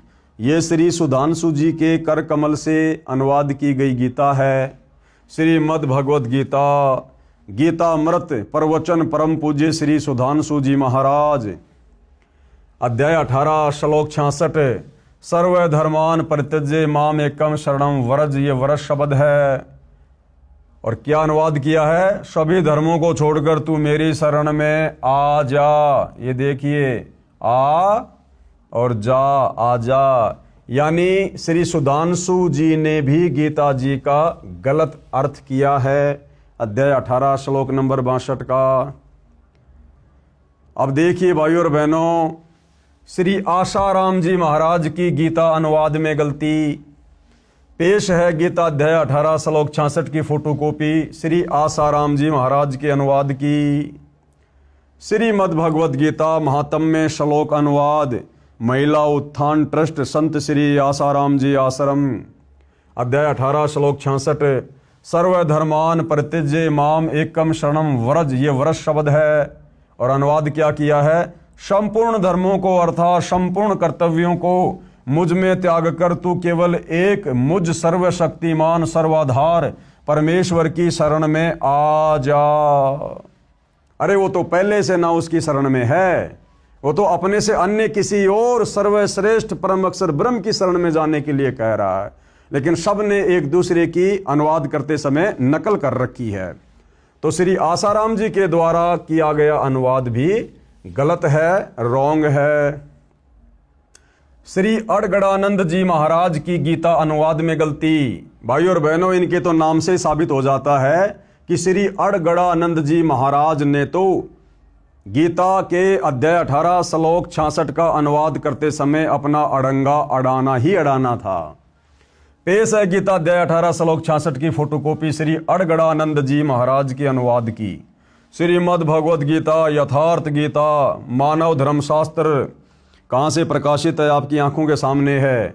अध्याय 18 श्लोक 66। सर्वधर्मान परित्यज्य माम एकम शरणम व्रज, ये व्रज शब्द है। क्या अर्थ किया है? संपूर्ण धर्मों को त्याग कर, अर्थात मैं ब्राह्मण श्रेणी का करता हूँ या शूद्र श्रेणी का, क्षत्रिय हूँ अथवा वैश्य, इसके विचार को त्याग कर केवल एक मेरी अनन्य शरण को प्राप्त हो। बताओ, उसी की शरण में आने को कह रहा है। अरे वो पहले से उसकी शरण में ना है भाई। मैं तुझे संपूर्ण पापों से मुक्त कर दूंगा, तू शोक मत कर। सब ने एक दूसरे की कॉपी पेस्ट कर रखी है। ये देखिए हंसादेश पंथ वालों की गीता अनुवाद में गलती। हंसादेश पंथ वालों की गीता अनुवाद में गलती। हंसादेश वाले कौन? श्री सतपाल जी महाराज। पेश है हंसादेश वाले पंथ श्री सतपाल जी महाराज व श्री प्रेम रावत जी, ये दोनों भाई हैं। प्रेम रावत जी महाराज के आश्रम से अनुवादित गीता अध्याय 18 श्लोक 66 की फोटोकॉपी। श्रीमद् भगवद गीता मानव उत्थान सेवा समिति पंजाबी बाग नई दिल्ली अध्याय 18 श्लोक 66। सर्वधर्मान परित्यज्य माम एकम शरणम व्रज, ये व्रज शब्द है। और क्या अनुवाद किया है? सर्वधर्मों के कर्मों को छोड़कर केवल मेरी ही शरण में आ जा। आ जा, जबकि करना चाहिए था चला जा भाई, अपना पीछा छुटवा ले, परम अक्षर ब्रह्म की शरण में चला जा। लेकिन सब ने कॉपी पेस्ट कर रखा है। ये थे हमारे ज्ञानहीन धर्म गुरु, जिनको हम शास्त्रों के प्रकांड विद्वान मानकर और उनके मार्गदर्शन में अपनी आत्मा के कल्याण के लिए दौड़ लगा रहे थे। विशेष पूज्य गुरुदेव भगवान क्या कह रहे हैं? उपरोक्त परमाणु से स्पष्ट है कि मेरे यानी लेखक के यानी सतगुरु रामपाल जी के अतिरिक्त किसी को भी गीता का ज्ञान नहीं है। भाई ब्रह्मा विष्णु महेश को भी नहीं है, 33 करोड़ देवी देवताओं को भी नहीं है, ऋषियों को भी ज्ञान नहीं था। ये ज्ञान देने के लिए सतलोक से चलकर स्वयं वो परम अक्षर ब्रह्म सत्य पुरुष कबीर देव तत्वदर्शी संत की भूमिका करता है। और निसंदेह वर्तमान में वह तत्वदर्शी संत सतगुरु रामपाल जी हैं। सब ने शब्दों के अर्थों का अनर्थ करके ज्ञान का अज्ञान बनाकर जनता को भ्रमित कर रखा है। और यही कारण है भाई और बहनों, इतनी भक्ति करते करते, इतनी साधना करते करते बेचारे श्रद्धालु, कोई पैदल यात्रा कर रहा है, कोई बेचारा एक पैर पर खड़ा होकर तपस्या कर रहा है, कोई कावड़ लेकर आ रहा है, कोई अन्य प्रकार की घोर साधनाएं कर रहा है, कोई व्रत कर रहा है, कोई तीर्थों पर जा रहा है, कोई मंदिरों में मस्जिदों में जा रहा है। उसके बावजूद भी भाई और बहनों उनके कार्य सिद्ध नहीं हो रहे। भक्ति के प्रतिफल में जो सुख मिलने चाहिए वो सुख समाज को नहीं मिल रहे, जिस कारण से ये समाज धीरे धीरे नास्तिकता की ओर जा रहा है। तो भाई और बहनों, अब हम सभी का भाग्य उदय हुआ है। धरती पर वो परम संत प्रकट हो चुका है जो हमें इन्हीं शास्त्रों से निकालकर सत भक्ति दे रहे हैं। अब भी यदि हम पीछे रहेंगे तो फिर हमारे से बड़ा निर्भागी फिर दुनिया में कोई और नहीं होगा। उपरोक्त श्लोकों से प्रमाणित हुआ कि गीता ज्ञान देने वाले से अन्य परमेश्वर है। गीता ज्ञान देने वाला कौन? ये ब्रह्म ब्रह्मा विष्णु महेश का पिता, इससे अन्य कोई परमात्मा है, परम अक्षर ब्रह्म है, जो सृष्टि की उत्पत्ति करता व धारण पोषण करता, परम शांति प्रदान करने वाला है, उसी की शरण में जाने के लिए कहा है इस गीता अध्याय 18 श्लोक नंबर 66 में कि सर्वधर्मान परित्यज्य माम एकम शरणम व्रज। उसी की शरण में जाने के लिए गीता का ज्ञान देने वाला भगवान बार बार अर्जुन से कह रहा कि अर्जुन तू सर्व भाव से उस परमेश्वर की शरण में जा, जिसकी शरण में जाने के बाद फिर तुझे वापस लौटकर संसार में नहीं आना पड़ेगा, तेरा परमानेंट मोक्ष हो जाएगा। उसी की शरण में जाने के लिए कहा है। कृपया अन्य गलती जो अनुवादकों ने की है प्रमाण के लिए देखें गीता अध्याय 8 श्लोक 16 तथा गीता अध्याय 6 श्लोक 23 की फोटोकॉपी।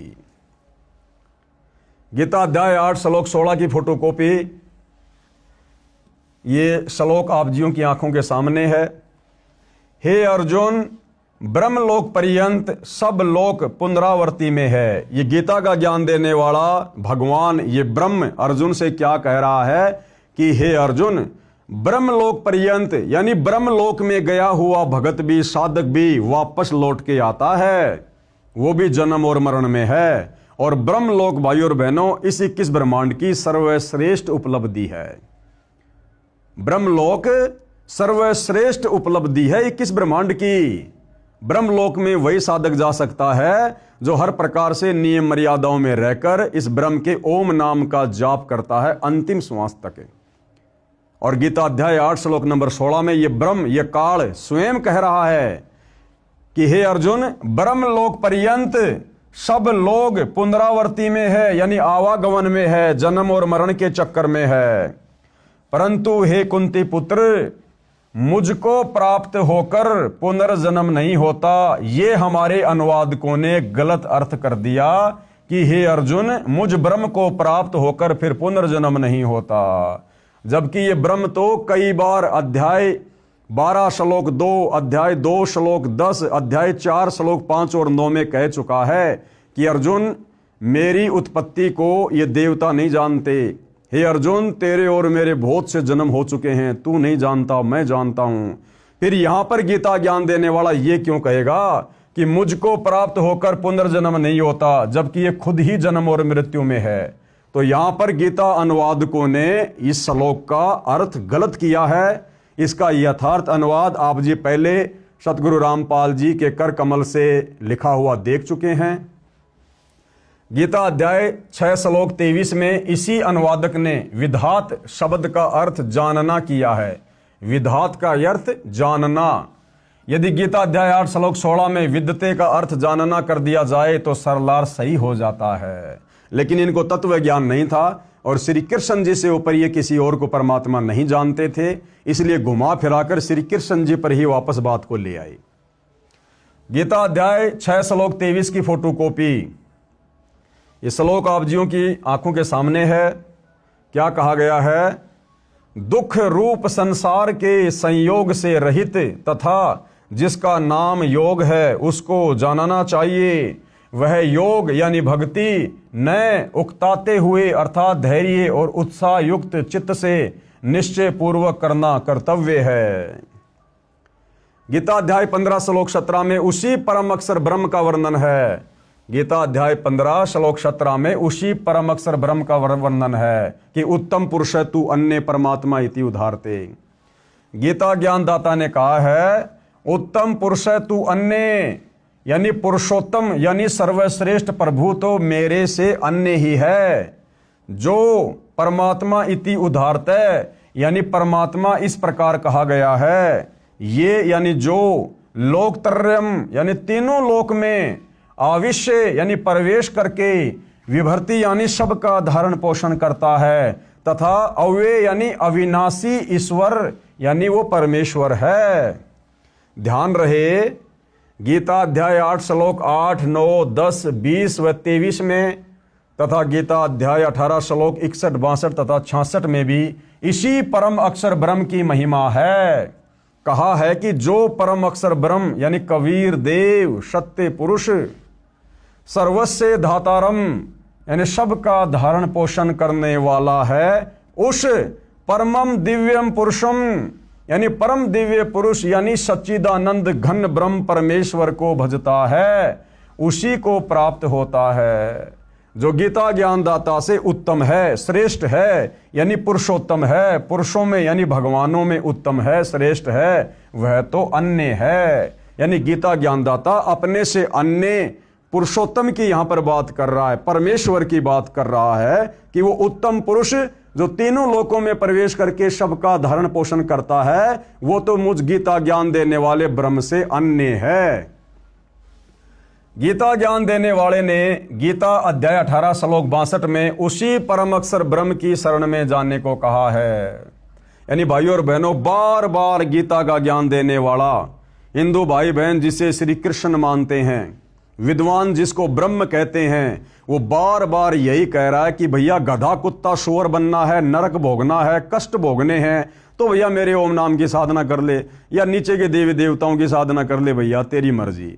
और अगर तुझे परम शांति चाहिए, जन्म मरण से छुटकारा चाहिए, सतलोक में जाना है, तो भैया उस परम अक्षर ब्रह्म की भक्ति कर ले। और उस परम अक्षर ब्रह्म की भक्ति तुझे तत्वदर्शी संत बताएगा, उसकी शरण में जा। इसके अलावा और कोई ऑप्शन धरती पर नहीं है। उस परम अक्षर ब्रह्म की भक्ति का मंत्र गीता अध्याय 17 श्लोक 23 में बताया है। अब उस परम अक्षर ब्रह्म सत्य पुरुष कबीर देव की भक्ति का, उसके सतलोक में जाने का मंत्र गीता अध्याय 17 श्लोक नंबर 23 में बताया है। ओम तत् सत इति निर्देश ब्रह्मण त्रिविध समर्थ,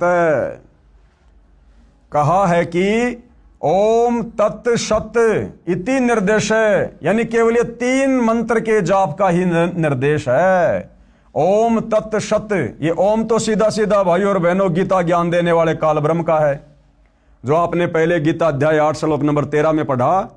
खुद ये ब्रह्म कह रहा है कि ओम इति एक अक्षर माम ब्रह्म अनुस्मरण ये परियाति तजन देहम सयाति परमाम गतम, कि भाई अर्जुन, मेरे ब्रह्मलोक में जाने का मैं जितना तुझे सुख दे सकता हूं थोड़े बहुत समय के लिए, उसके लिए मेरी भक्ति का केवल एक ओम मंत्र है। उस ओम मंत्र का जाप करके तो भाई मेरे ब्रह्मलोक में आ सकता है, लेकिन मेरा ब्रह्मलोक भी परमानेंट नहीं है, उसका भी विनाश होता है। और ब्रह्मलोक में रहने वाले साधक का भी विनाश होता है, वो भी जन्म और मृत्यु में आता है। तो ये ओम तो सीधा सीधा गीता का ज्ञान देने वाले इस ब्रह्म का मंत्र है। ये तत् और सत, ये उस परम अक्षर ब्रह्म का मंत्र है, सतलोक जाने का मंत्र है। लेकिन कोई भाई ओम तत् सत करने लग जाए, ये कोई भक्ति नहीं है, ये कोई मंत्र नहीं है। ओम तो सीधा सीधा इस ब्रह्म का मंत्र है। तत् और सत ये सांकेतिक है। ये तत् का मतलब क्या है, इस तत् के अंदर कौन कौन से मंत्र हैं, सत के अंदर कौन कौन से मंत्र हैं, ये जानकारी भाई तत्वदर्शी संत देगा। इसीलिए तो कहा गीता ज्ञानदाता ने कि भैया मुझे तो तत्व ज्ञान नहीं है, मुझे ओम तत्सत की पूर्ण जानकारी नहीं है। उसके लिए गीता अध्याय 4 श्लोक नंबर 34 में खुद गीता ज्ञान देने वाला ब्रह्म कह रहा है कि तू तत्वदर्शी संतों की खोज कर, भली भांति उनको दंडोत प्रणाम कर, कपट छोड़कर सरलता पूर्वक व्यवहार कर, दंडोत प्रणाम कर, फिर वो तत्वदर्शी महात्मा तुझे तत्व ज्ञान का उपदेश करेगा। तब तुझे पता चलेगा कि ओम तत् सत का रहस्य क्या है, ये ओम तत् सत मिलकर फिर क्या मंत्र बनता है और किस विधि से इसका जाप किया जाता है। कहा है कि ओम तत् सत इति निर्देश ब्रह्मणे त्रिविध समर्थे, ब्रह्मण यानी उस पूर्ण ब्रह्म परमात्मा अक्षर पुरुष की भक्ति करने का मंत्र, उसको सुमरण करने का मंत्र। ब्रह्मणा तेन वेदा च यज्ञा च विहिता पुरा, अर्थात सच्चिदानंद घन ब्रह्म यानी परम अक्षर ब्रह्म की भक्ति का ओम तत् सत यह मंत्र है। इसका 3 विधि से सुमरण कहा है, यानी इसका 3 विधि से जाप होता है। अब वो जाप भाई और बहनों तत्वदर्शी संत ही बता सकता, धरती पर किसी और के पास नहीं है, केवल सतगुरु रामपाल जी ही बता सकते हैं। इसका 3 विधि से सुमरण होता है। सृष्टि के आदि में यानी सृष्टि की शुरुआत में यानी सतयुग के आदि शुरू में विद्वान पुरुष जो ज्ञान में अब गीता रूप में बता रहा हूं, इसी आधार से अपनी धार्मिक क्रिया किया करते थे। यानी सतयुग की शुरुआत में जो विद्वान पुरुष थे, जो भगत थे, साधक थे, ऋषि महात्मा थे, वो इन्हीं 3 मंत्रों का जाप किया करते थे, तत्वदर्शी संत से लेकर। और ये परम अक्षर ब्रह्म, ये सत्य पुरुष, ये कबीर परमात्मा चारों युगों में आते हैं, तत्वदर्शी संत की भूमिका करते हैं। कबीर परमात्मा जी अपनी वाणी में कहते हैं, सतयुग में सत सुकृत कह टेरा, और त्रेता नाम मुनिंदर मेरा, द्वापर में करुणा में कहाया, कलयुग में नाम कबीर धराया। कबीर जी कहते हैं कि मैं सतयुग में आता हूं इन्हीं 3 मंत्रों का रहस्य बताने, तत्वदर्शी संत बनकर। उस समय सतयुग में मेरा नाम होता है सत सुकृत ऋषि। सतयुग में सत सुकृत कह टेरा, यानी सत सुकृत ऋषि के नाम से जाना जाता हूं। और त्रेता नाम मुनिंदर मेरा, और फिर मैं त्रेता में आता हूं तत्वदर्शी संत बनकर, सबको ज्ञान समझाता हूं, इन्हीं 3 मंत्रों का ओम तत्सत का रहस्य बताता हूं। तो त्रेता युग में परमात्मा कह रहे हैं मेरा नाम रहता है मुनिंदर ऋषि, और द्वापर में फिर तत्वदर्शी संत बनकर आता हूं, इसी ज्ञान का प्रचार करता हूं, इन्हीं 3 मंत्रों का ओम तत्सत का रहस्य उजागर करता हूं। उस समय मेरा नाम रहता है करुणा में, और कलयुग में नाम कबीर धराया। और 650 साल पहले बनारस के काशी में स्वयं कबीर परमात्मा जी आए थे, और उन्होंने यही सारा ज्ञान अपने 64 लाख भक्तों को दिया था। तो भाइयों और बहनों, इन्हीं मंत्रों से हमारी मुक्ति होगी, और इन्हीं मंत्रों से हमें सतलोक प्राप्त होगा। और ये मंत्र किस विधि से जाप होंगे, इन मंत्रों के अंदर कंप्लीट मंत्र और क्या क्या हैं, ये तो खाली सांकेतिक हैं, कोड वर्ड में है, वो सारी जानकारी केवल तत्वदर्शी संत ही बताएगा, केवल सतगुरु रामपाल जी ही बता सकते हैं। इसका 3 विधि से स्मरण कहा है, यानी सुमरण जाप कहा है। सृष्टि के आदि में, यानी सतयुग के आदि यानी शुरू में विद्वान पुरुष जो ज्ञान मैं अब गीता रूप में बता रहा हूं, इसी आधार से अपनी धार्मिक क्रिया किया करते थे।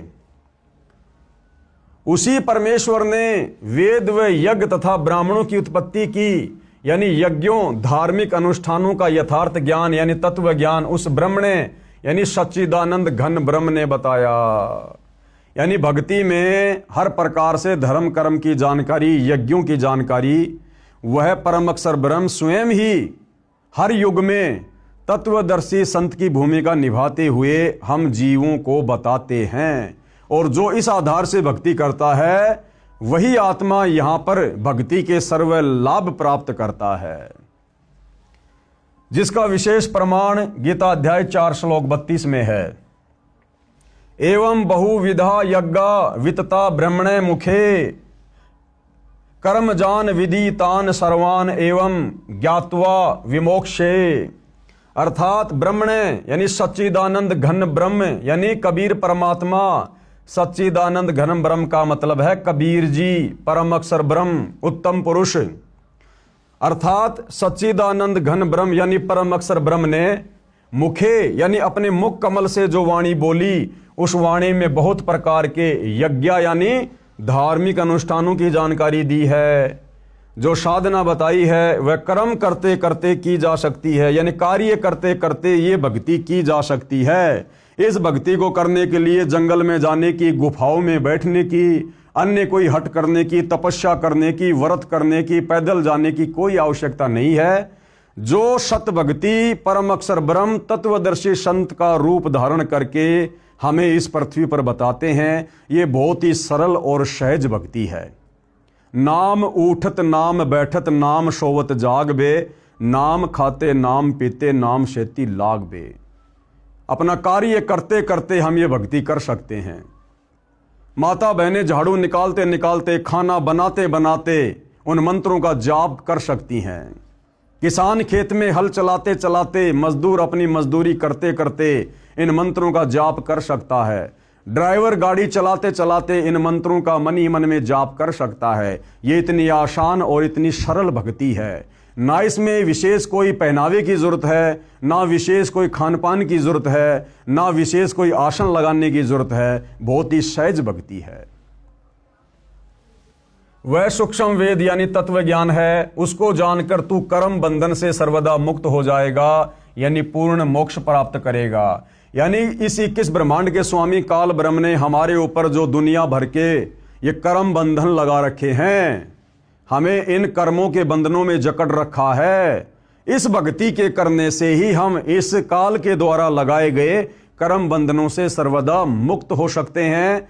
अन्य जितनी भी साधनाएं संसार में प्रचलित हैं, उन साधनाओं से हम उल्टा कर्म बंधनों में जकड़े जाएंगे। सावधान, पूज्य गुरुदेव भगवान हमें सावधान कर रहे हैं कि भाई सावधान रहना। गीता अध्याय 4 श्लोक 32 में ब्रह्मण्य शब्द है। इसका अर्थ मेरे अतिरिक्त यानी सतगुरु रामपाल जी के अतिरिक्त सभी गीता जी के अनुवादकों ने गलत किया है। ब्रह्मण्य का अर्थ वेद किया है, यानी गीता का अनुवाद करने वाले सभी अनुवादकों ने इस ब्रह्मण्य शब्द का अर्थ किया है वेद, जबकि ब्रह्मण्य शब्द का अर्थ होता है सच्चिदानंद घन ब्रह्म। जबकि इन्हीं अनुवादकों ने गीता अध्याय 17 श्लोक 23 में ब्रह्मण्य शब्द का अर्थ सच्चिदानंद घन ब्रह्म यानी परम अक्षर ब्रह्म किया है, जो सही है। यानी 17 के 23 में तो इन्होंने सही अर्थ कर दिया और बाकी जगह इन अनुवादकों ने ब्रह्मण्य शब्द का गलत अर्थ कर दिया, जिससे श्लोक का अर्थ अनर्थ हो गया। इससे सिद्ध हुआ कि सूक्ष्म वेद यानी संपूर्ण अध्यात्म ज्ञान, जिसे तत्व ज्ञान कहा जाता है, वह परम अक्षर ब्रह्म ने कहा है और वर्तमान में वह तत्व ज्ञान सतगुरु रामपाल जी कह रहे हैं। ध्यान रहे, गीता ज्ञान देने वाले को उस तत्व ज्ञान की जानकारी नहीं है। अब बताओ, जब गीता का ज्ञान देने वाले इस ब्रह्म को भी तत्व ज्ञान की जानकारी नहीं है, बाकी 21 ब्रह्मांड में भाई फिर दुर्गा इस काल के नीचे है, उसको कहां से तत्व ज्ञान होगा? दुर्गा से उत्पन्न तीनों उसके पुत्र ब्रह्मा विष्णु महेश, उनको कहां से तत्व ज्ञान होगा? ब्रह्मा जी से चारों वेद लेकर मनु ने आगे समाज में उतार दिए, बताओ फिर मनु को कहां से तत्व ज्ञान हो जाएगा? फिर ये वर्तमान के आचार्य शंकराचार्य संत महंत कथावाचक जिन्होंने धर्म को धंधे में तब्दील कर दिया, भला फिर इनको कहां से तत्व ज्ञान हो जाएगा? तो भाइयों और बहनों, विचारणीय विषय है। जो तत्व ज्ञान 21 ब्रह्मांड के नकली भगवान इस काल ब्रह्म को जो गीता का ज्ञान दे रहा है, इसको भी नहीं है, तो फिर सतगुरु रामपाल जी कौन है जो तत्व ज्ञान दे रहे हैं इसी के 21 ब्रह्मांड में आकर? ये स्वयं परम अक्षर ब्रह्म है, सत्य पुरुष है, सच्चिदानंद घन ब्रह्म है, कबीर देव है, जो तत्वदर्शी संत की भूमिका में आज हमारे समक्ष प्रकट हैं। भाई मौका है, फायदा उठाया जाए तो उठा लेना। ध्यान रहे, गीता ज्ञान देने वाले को उस तत्व ज्ञान की जानकारी नहीं है, इसीलिए तो गीता अध्याय 4 श्लोक 34 में किसी तत्वदर्शी संत से जानने को कहा है। अगर गीता के ज्ञान देने वाले ब्रह्म को तत्व ज्ञान होता तो गीता अध्याय 4 श्लोक नंबर 34 में अर्जुन को यह नहीं कहता कि अर्जुन उस तत्व ज्ञान की जानकारी के लिए तो किसी तत्वदर्शी संत की खोज कर ले।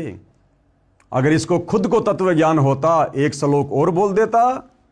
कौन सा स्याही कम पड़ रही थी, कौन सा जो है कागज की कमी पड़ रही थी, लेकिन इसके पास भी वो कंप्लीट तत्व ज्ञान नहीं है। इसीलिए तो तत्वदर्शी संत की शरण में जाने के लिए अर्जुन को कह रहा है। इसीलिए तो गीता अध्याय 4 श्लोक 34 में किसी तत्वदर्शी संत से जानने को कहा है। सूक्ष्म वेद मुझ दास यानी रामपाल दास के पास है। ये तत्व ज्ञान, ये 5वें वेद का ज्ञान केवल वर्तमान में पृथ्वी पर एकमात्र तत्वदर्शी संत सतगुरु रामपाल जी के पास है, जिसमें लिखा है कि परम अक्षर ब्रह्म यानी सत्य पुरुष ने यह तत्व ज्ञान सूक्ष्म वेद यानी गीता ज्ञान दाता क्षर पुरुष यानी क्षर ब्रह्म, जिसे काल ब्रह्म भी कहा जाता है, के अंतःकरण यानी आत्मा में भेजा था, ईमेल किया था। भाइयों और बहनों, आध्यात्मिक साइंस सबसे सुप्रीम साइंस है। हमारी यहाँ की साइंस तो 3rd ग्रेड की है। यहाँ की साइंस से लाखों गुना उत्तम साइंस तो देवताओं की है, और देवताओं से भी अरबों खरबों ज्यादा उत्तम साइंस बढ़िया परम अक्षर ब्रह्म की है, शतलोक में है। तो परमेश्वर ने जब इस काल ब्रह्म को दुर्गा समेत और हम सभी आत्माओं समेत शतलोक से निष्कासित कर दिया था 21 ब्रह्मांडों सहित, उसके बाद परमेश्वर जी ने ये सूक्ष्म वेद वाला ज्ञान इस काल ब्रह्म ज्योति निरंजन के अंतःकरण में डाल दिया था। अंतःकरण में एक आध्यात्मिक साइंस है भाइयों और बहनों, धीरे धीरे समझ में आएगी जब हम सतगुरु रामपाल जी के सत्संग सुनना शुरू करेंगे। दास ने आपको पिछले वीडियो में बताया था कि जब इस काल ब्रह्म ने उस ज्ञान को देखा पढ़ा तो इसको चिंता हो गई कि इसमें तो मेरी सारी सच्चाई बोल रखी है। अगर ये सच्चाई नीचे 21 ब्रह्मांड के इन प्राणियों को पता चल गई तो भैया कोई भी मेरी भक्ति नहीं करेगा, और फिर मैं खाऊंगा क्या, मेरे भोजन का क्या होगा। क्योंकि इसको श्राप लगा हुआ है परम अक्षर ब्रह्म की तरफ से, जो गलती इसने सतलोक में की थी कि तू प्रतिदिन 1 लाख मानव शरीरधारी स्त्री पुरुषों के सूक्ष्म शरीर की वासना खाएगा, उनका मैल खाएगा, वो गंदगी खाएगा। इसलिए अपने भोजन के लिए, अपनी भूख शांत करने के लिए इसकी मजबूरी बन गई भाइयों और बहनों हमें मनुष्य जन्म देना। और ये किसी के सामने प्रकट नहीं होता, इसका विकराल चेहरा है, काल इसका नाम है, इसकी भुंडी शकल बताई गुरुदेव भगवान ने। इसलिए ये अपने तीनों पुत्रों ब्रह्मा विष्णु महेश को भी दर्शन नहीं देता, उनसे भी छुपकर 21वें ब्रह्मांड में ब्रह्मलोक में रहता है, और अपने तीनों पुत्रों ब्रह्मा विष्णु महेश को मूर्ख बना रखा है। इन्हीं के माध्यम से अपने भोजन की व्यवस्था करवा रहा है। श्री ब्रह्मा जी से रजोगुण के प्रभाव से जीवों की उत्पत्ति करवाता है, और श्री विष्णु जी से सतोगुण के प्रभाव से एक दूसरे को मोह माया में जकड़ के रखता है घर परिवार में, और श्री शंकर जी के तमोगुण के प्रभाव से आपस में मन मुटाव करवा के, लड़ाई झगड़ा करवा के, एक्सीडेंट करवा के हमारी मृत्यु करवा देता है। और अपने भोजन की इस प्रकार से इसने व्यवस्था कर रखी है। तो जब उस परम अक्षर ब्रह्म ने, सत्य पुरुष ने, कबीर देव ने जब इसको सतलोक से बाहर निकाला था, उसके बाद इसके अंतःकरण में ये सारा का सारा ज्ञान फीड कर दिया। जब इसने वो ज्ञान देखा तो इसको चिंता बन गई कि भैया ये तो बात बिगड़ेगी, तेरे बारे में तो सारी सच्चाई लिखी हुई है, तो तेरी भूख कैसे मिटेगी। तो इसने क्या किया भाइयों और बहनों, जल्दबाजी में इसने वो मुख्य ज्ञान जो मुक्ति का था, मोक्ष का था, वो ज्ञान इसने जल्दबाजी में नष्ट कर दिया, और बाकी ज्ञान वेद रूप में अपने बड़े पुत्र ब्रह्मा जी को समुद्र मंथन के दौरान दे दिया। ब्रह्मा जी ने वो ज्ञान आगे अपने वंशजों को दे दिया, मनु को दे दिया, मनु ने फिर आगे आम समाज में उतार दिया, और फिर आज से लगभग 5500 वर्ष पहले द्वापर में वेद व्यास जी को दिव्य दृष्टि देकर उस ज्ञान को जो का त्यों वेदों के रूप में लिपिबद्ध करवा दिया, जो वेद आज आम समाज में है। तो गुरुदेव भगवान क्या कह रहे हैं कि वो सूक्ष्म वेद वाला ज्ञान, जो ज्ञान इन चारों वेदों में नहीं है, जिस ज्ञान को इस काल ब्रह्म ने नष्ट कर दिया था, वो सूक्ष्म ज्ञान देने के लिए वो परम अक्षर ब्रह्म, वो कबीर परमात्मा फिर सतलोक से चलकर स्वयं धरती पर तत्वदर्शी संत के रूप में प्रकट होता है। इसलिए कहा है कि 21 ब्रह्मांड में किसी के पास वो मुक्ति का ज्ञान नहीं है, मुक्ति का मार्ग नहीं है, तत्व ज्ञान नहीं है। अब सतगुरु रामपाल जी क्या कह रहे हैं कि सूक्ष्म वेद मुझदास रामपाल दास के पास है। तो भाइयों और बहनों अब विचार कर लेना सतगुरु रामपाल जी कौन है जिनके पास सूक्ष्म वेद है, सूक्ष्म ज्ञान है। ये स्वयं परम अक्षर ब्रह्म है, जिसमें लिखा है कि परम अक्षर ब्रह्म यानी सत्य पुरुष ने यह तत्व ज्ञान, सूक्ष्म वेद, गीता ज्ञान दाता, क्षर पुरुष, इस काल को क्षर पुरुष भी कहते हैं। क्षर का मतलब होता है नासवान, जिसकी जन्म और मृत्यु होती है। क्षर पुरुष यानी क्षर ब्रह्म, जिसे काल ब्रह्म भी कहा जाता है, इसके अंतःकरण में, इसकी आत्मा में भेजा था, ईमेल किया था, उसने अपने श्वासों द्वारा बाहर निकाल कर पढ़ा।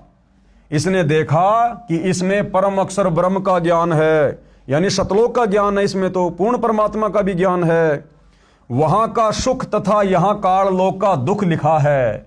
इसने विचार किया कि यदि मेरे 21 ब्रह्मांडों में रहने वाले प्राणियों को सत्यलोक के सुख का तथा उसमें जाने वाली भक्ति का पता चला तो सब भाग जाएंगे, मेरी सुधा यानी भूख कैसे शांत होगी।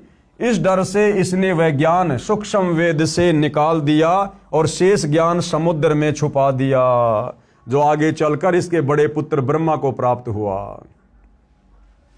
सूक्ष्म वेद के अनुसार सागर मंथन के समय 4 वेद निकाले, वे ब्रह्मा जी ने पढ़े। फिर यही वेद ज्ञान काल ब्रह्म ने ब्रह्मा का रूप धारण करके सूर्य देव को बताया। सूर्य देव कौन? ये आग का गोला नहीं, इस आग के गोले सूर्य के ऊपर जिस देव का कंट्रोल है, आधिपत्य है, वो सूर्य देव जो मनुष्य रूप में है, देव रूप में है। जिस प्रकार भाइयों और बहनों परिवहन मंत्री होता है, तो परिवहन मंत्री कोई परिवहन का साधन थोड़ी होता है, कोई बस थोड़ी होती है, कोई ट्रक थोड़ी होता है। परिवहन मंत्री मतलब वो एक व्यक्ति है, इंसान है, जो परिवहन के साधनों पर कंट्रोल रखता है। इसी प्रकार सूर्य देव एक देवता अलग है, और ये जो सूर्य है, आग का गोला, ये एक अलग है।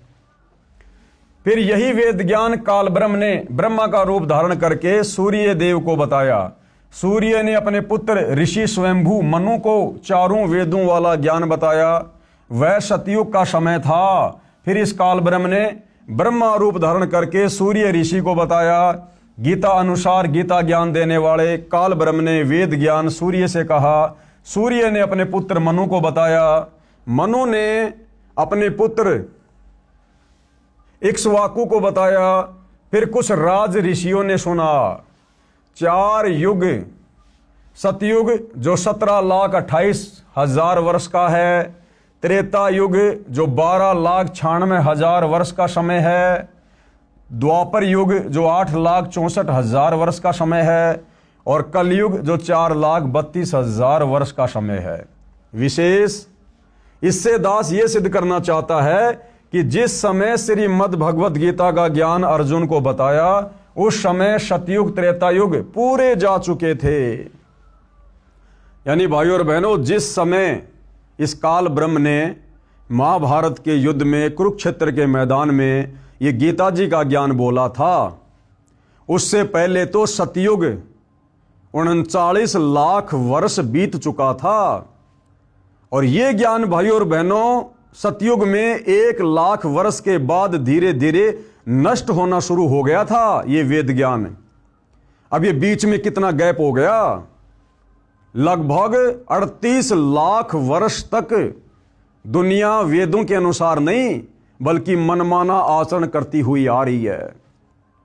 और अब सतगुरु रामपाल जी उसी वेद ज्ञान को, इसी गीता जी के ज्ञान को जब यथार्थ रूप में समाज में उतार रहे हैं, तो लोगों को स्वीकार करने में बड़ी दिक्कत आ रही है, क्योंकि लोग लोक वेद पर ज्यादा आधारित हो गए, कहीं सुनी बातों पर ज्यादा विश्वास करने लग गए, और कहते हैं कि संत रामपाल जी को क्या पता, ये तो कल आए हैं, ये हमारे बड़े बड़े साधु संत महात्मा ऋषि आचार्य शंकराचार्य जैसे चले गए, क्या उनको ज्ञान नहीं था? तो भाइयों और बहनों, किसको कितना ज्ञान था, ये सारी बातें आप जी इन वीडियो में देख रहे हैं।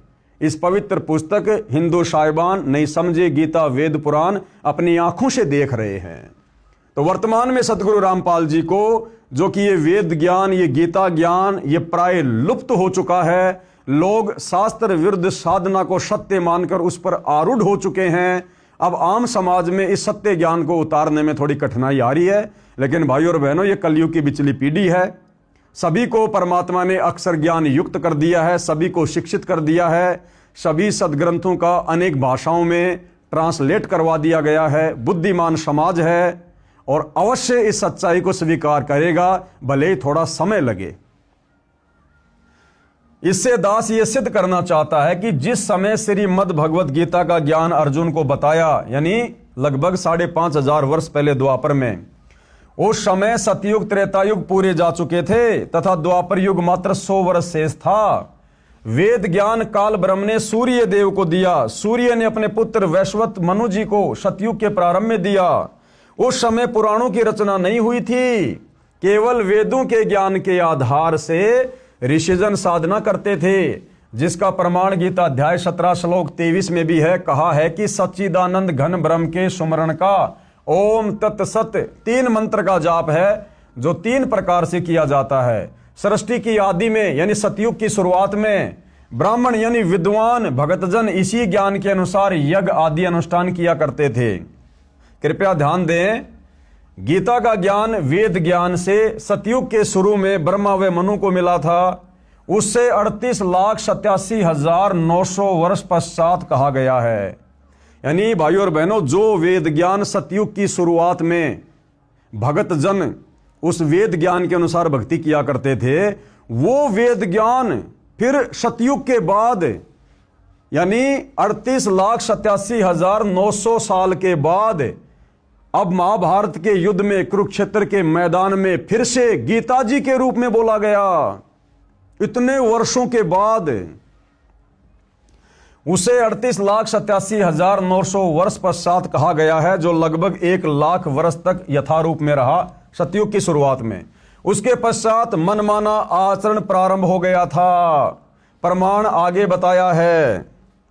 यह भी याद रखें कि गीता अध्याय 4 श्लोक 1 और 2 में गीता ज्ञानदाता ने यानी काल ब्रह्म ने कहा है कि हे अर्जुन, ये अविनाशी योग यानी यह है अविनाशी भक्ति जो जीव को भी अविनाशी बना दे, शाश्वत स्थान सतलोक में बैठा दे। यह अविनाशी योग यानी यथार्थ भक्ति की जानकारी वाला ज्ञान अर्थात वेद ज्ञान मैंने सूर्य से कहा था सतयुग में। सूर्य ने अपने पुत्र मनु से कहा सतयुग में। मनु ने अपने पुत्र इक्ष्वाकु राजा से कहा सतयुग में। उसके बाद ये ज्ञान राज ऋषियों ने परंपरा से जाना, यानी फिर इसमें मिलावट होती चली गई, किंतु बाद में वह योग यानी भक्ति का ज्ञान नष्ट यानी नष्ट हो गया था। यानी ये तत्व ज्ञान, ये वास्तविक वेद वाला ज्ञान है। सतयुग में केवल शुरुआत में 1,00,000 वर्ष तक ठीक ठाक चला। उसके बाद इस ज्ञान में मिलावट होनी शुरू हो गई, इस भक्ति में मिलावट होनी शुरू हो गई। और उस वेद ज्ञान को जो सतयुग में शुरुआत में 1,00,000 वर्ष तक सही चला था, फिर उस ज्ञान को दोबारा से गीता ज्ञान के रूप में द्वापर युग के लास्ट में बोला गया काल ब्रह्म के द्वारा। यानी 38,87,900 साल बाद वही वास्तविक वेद ज्ञान दोबारा महाभारत के युद्ध में कुरुक्षेत्र के मैदान में बोला गया। इस बीच भाई और बहनों 38,00,000 वर्ष तक ये दुनिया शास्त्र विरुद्ध साधना करती आ रही है, वेद ज्ञान के विरुद्ध साधना करती हुई आ रही है। और अब इस ज्ञान को, इस गीता वाले ज्ञान को भी काल प्रेरणा से नकली संतों ने, महर्षियों ने, शंकराचार्यों ने उलझ पुलझ कर दिया है। और अब सतगुरु रामपाल जी उस यथार्थ ज्ञान को, वेदों वाले ज्ञान को, वेदों से ऊपर सूक्ष्म वेद वाले ज्ञान को जब आम समाज में उतारना चाह रहे हैं, तो आत्माएं इतना जल्दी स्वीकार करने को तैयार नहीं हो रही हैं। क्योंकि हमारे साधु संत महात्माओं ने, हमारे धर्मगुरुओं ने हमारे हृदय में लाखों वर्षों से झूठ बोल बोल कर, शास्त्र विरुद्ध ज्ञान दे देकर अज्ञान ठोक दिया। अज्ञान, अब इस अज्ञान को निकालने में भाई और बहनों परमात्मा को थोड़ा समय लग रहा है, लेकिन ये उनके द्वारा निर्धारित किया गया भक्ति का ठीक समय है। कलयुग की बिचली पीढ़ी है। परमेश्वर ने सारे साधन हमें दे दिए और अब ये ज्ञान आत्माएं समझेंगी, पूरा विश्व समझेगा। आने वाले समय में पूरा विश्व सतगुरु रामपाल जी की ही शत भक्ति करेगा, इन्हीं की शरण को अपनाएगा। अन्यथा लोग बहुत ज्यादा दुखी हो जाएंगे, परेशान हो जाएंगे और अंत में दुखी होकर सतगुरु रामपाल जी की शरण में आने के अलावा दूसरा कोई ऑप्शन पृथ्वी पर किसी के पास नहीं रहेगा। लेकिन जो ज्ञान को आधार बनाकर समय रहते ज्ञान को स्वीकार कर लेंगे तो अच्छा है। अन्यथा भाई और बहनों, आप युग परिवर्तन के दौर में जी रहे हैं। 2028 फिक्स है, तबाही मचेगी। कहीं प्राकृतिक आपदाएं, कभी सूखा पड़ेगा, अति वर्षा होगी, अतिवृष्टि होगी, अनावृष्टि होगी, कहीं भूकंप आएगा, कहीं बीमारियां आएंगी, कहीं युद्ध होगा, कहीं गृह युद्ध होगा। तो अंत में यदि सुरक्षा चाहिए तो सतगुरु रामपाल जी की शरण ही एकमात्र विकल्प है। और इस अनुसार जो शास्त्र विधि अनुसार ज्ञान सतगुरु रामपाल जी बता रहे हैं, भक्ति दे रहे हैं, इस शास्त्र विधि अनुसार इस ज्ञान को, इस भक्ति को, इस योग को हमने अंत में अपनाना पड़ेगा। दूसरा कोई तरीका सुख प्राप्ति का नहीं है। किंतु बाद में वह योग यानी भक्ति का ज्ञान नष्ट यानी नष्ट हो गया था, यानी लुप्त हो गया। इससे स्पष्ट होता है कि सतयुग में लगभग 1,00,000 वर्ष तक जो वर्तमान में गीता ज्ञान है, वेद ज्ञान के आधार से साधना की जाती रही। उसके पश्चात मनमाना आचरण शुरू हो गया था, क्योंकि राजा इक्ष्वाकु का परपौत्र नाभि राज हुआ, जो कि अयोध्या का राजा था, तथा अंतिम कुलकर यानी कुल की मर्यादा का पालन करने वाला अर्थात वेद ज्ञान अनुसार साधक था। यानी सतयुग की शुरुआत में अयोध्या का राजा नाभिराज, जिसने लगभग 1 लाख वर्ष तक अयोध्या में राज किया, तो नाभिराज तक तो भाई और बहनों ये वेद ज्ञान था, वेद ज्ञान अनुसार भक्ति होती थी। नाभिराज के बाद में अयोध्या की गद्दी पर बैठा उसका बेटा ऋषभदेव। ऋषभदेव जैन धर्म के लोग जिसे अपना प्रथम तीर्थकर मानते हैं, जैन धर्म का उत्पत्ति कर्ता मानते हैं। तो नाभिराज के बाद सतयुग में अयोध्या का राजा बना ऋषभदेव, और उस ऋषभदेव ने भाई और बहनों फिर मनमाना आचरण करना शुरू कर दिया था। उसने फिर भूखा रहकर साधना करना, व्रत करना, मुंह में पत्थर लेकर साधना करना, नंगा रहकर जंगल में जाकर साधना करना। उसने फिर इस वेद ज्ञान के विपरीत साधना शुरू कर दी थी। और उसी समय से यानी सतयुग 1 लाख वर्ष बीतने के बाद से लेकर वर्तमान समय तक, जब तक सतगुरु रामपाल जी ने सन 1994 से वापस ये यथार्थ शतभक्ति देनी शुरू नहीं की थी, तब तक भाई और बहनों ये दुनिया मनमाना आचरण करती हुई आ रही है। क्योंकि राजा इक्ष्वाकु का परपोत्र नाभिराज हुआ, जो अयोध्या का राजा था तथा अंतिम कुलकर यानी कुल की मर्यादा का पालन करने वाला अर्थात वेद ज्ञान अनुसार साधक था। उसके बाद नाभिराज का पुत्र राजा ऋषभदेव हुआ, जो जैन धर्म का प्रथम तीर्थकर हुआ, जिसने शास्त्र विधि त्याग कर मनमाना आचरण करके साधना की, भक्ति की। प्रश्न 6, अब किसी ने सवाल किया है पुराण कैसे बने, कि इन पुराणों की रचना कैसे हुई है। इन पुराणों की रचना भी भाई और बहनों मनमाने तरीके से हुई है, मनमाने तरीके से। पुराणों में भी यथार्थ भक्ति नहीं है। उत्तर कृपया ध्यान दें, यह वेद ज्ञान यानी जो गीता में बताया गया है, सतयुग के प्रारंभ में यानी शुरुआत में, यानी लगभग 1 लाख वर्ष सतयुग बीत जाने के बाद ही समाप्त हो गया था। इसका प्रमाण कहां है? इसका प्रमाण है जैन संस्कृति कोश, यानी जैन समाजियों की एक पुस्तक है, जैन संस्कृति कोश नामक पुस्तक, जिसके लेखक हैं प्रोफेसर भागचंद जैन भास्कर, सन्मति प्राच्य शोध संस्थान नागपुर कला एवं धर्म शोध संस्थान वाराणसी। इसके प्रकाशक हैं डॉक्टर प्रेम शंकर द्विवेदी। डॉक्टर भागचंद्र जैन भास्कर के पेज नंबर 176 पर लिखा है कि इक्ष्वाकु के वंश में राजा नाभिराज हुए, उनके पुत्र ऋषभदेव जी हुए, जो अयोध्या के राजा थे। ऋषभदेव राज त्याग कर 1 वर्ष तक निराहार रहे, यानी भूखे रहे, व्रत किया। अब ये व्रत करना ना गीता में है ना वेद में है। तो ये राजा ऋषभदेव से पाखंड इस भक्ति में शुरू हो चुका था, मनमानी भक्ति इन्होंने करनी शुरू कर दी थी। यानी कुछ नहीं खाया, फिर जंगल में चले गए, 1000 वर्ष तक घोर तप किया। अब ये घोर तप करना ना गीता में लिखा है ना वेदों में। गीता जी तो मना कर रही है कि जो साधक तप करते हैं वो शरीर में विराजमान परमात्मा को और शरीर के कमल चक्रों में विराजमान देवताओं को भी दुखी करते हैं। वो तो राक्षस स्वभाव के जान, और उनको तो मैं घोर नरक में डालता हूं। अब बताओ, सतयुग में राजा ऋषभदेव ने उस समय यह तप करना शुरू कर दिया था, वेद विरुद्ध साधना। 1000 वर्ष तक घोर तप किया, जो जैन धर्म के प्रथम तीर्थकर हुए। इसके पश्चात धर्म देशना यानी नाम दीक्षा देने लगे, मनमुखी रूप से नाम देने लगे। और प्रथम नाम उपदेश उस ऋषभदेव ने अपने पुत्र यानी भरत के पुत्र मरीचि को दी। किसको दी? अपने पुत्र भरत के पुत्र मरीचि को दी। इसी मरीचि को वैदिक धर्म का प्रवर्तक माना जाता है। यही आत्मा आगे चलकर जैन धर्म का 24वां तीर्थकर महावीर जैन बना। अब बताओ, ऋषभदेव ने अपने पोते मारीचि को नाम दीक्षा दी, और ऋषभदेव खुद वेद ज्ञान के विरुद्ध साधना करने लग गया था। तो जिसको वो नाम उपदेश देगा वो भी तो वही साधना करेगा वेद विरुद्ध। तो अपने पुत्र मारीचि को उसने प्रथम नाम दिया, और वही मारीचि वाली आत्मा आगे चलकर लाखों वर्ष बाद जैन धर्म का 24वां तीर्थकर महावीर जैन हुआ।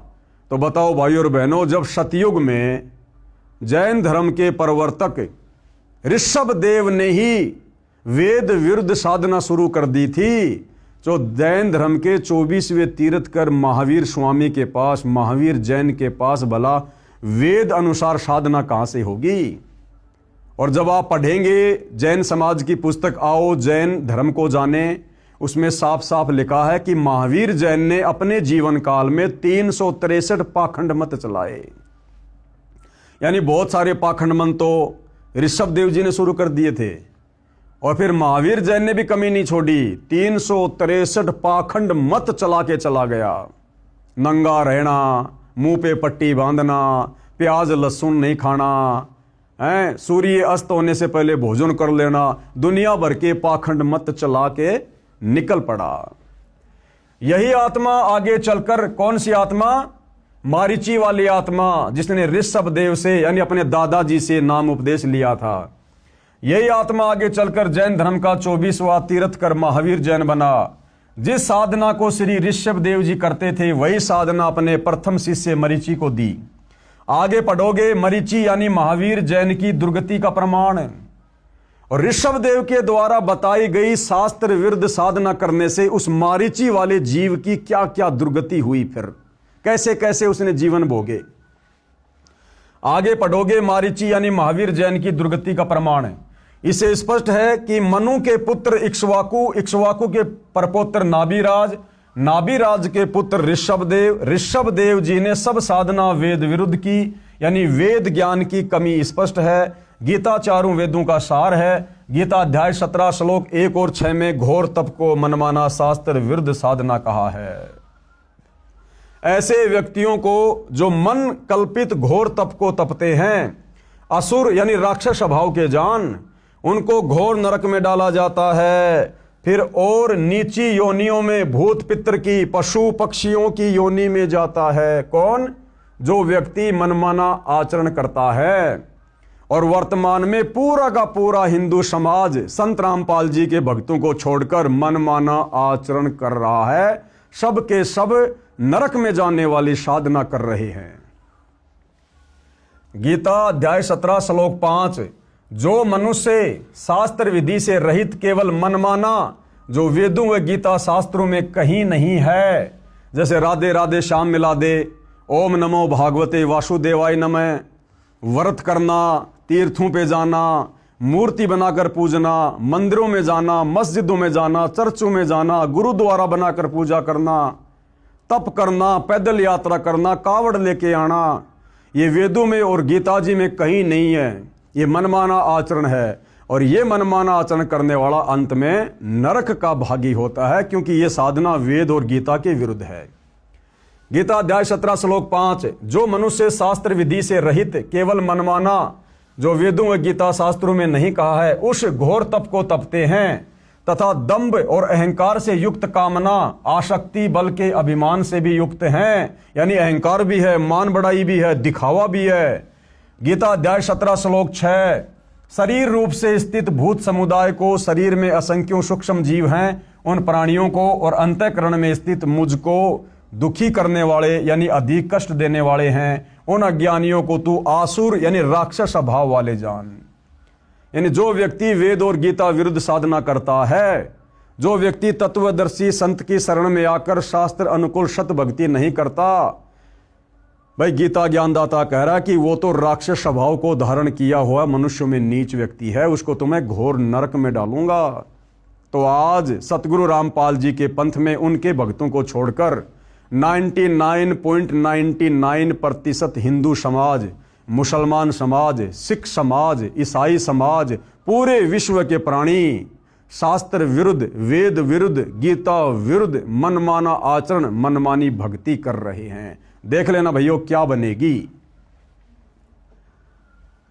ऋषियों ने मनमाना आचरण तथा कुछ वेद के आधार से ओम नाम का जाप किया तथा हठ योग, घोर तप किया, समाधियां लगाई, अपनी अपनी साधना का अनुभव बताना शुरू किया, शिष्य बनाने लगे।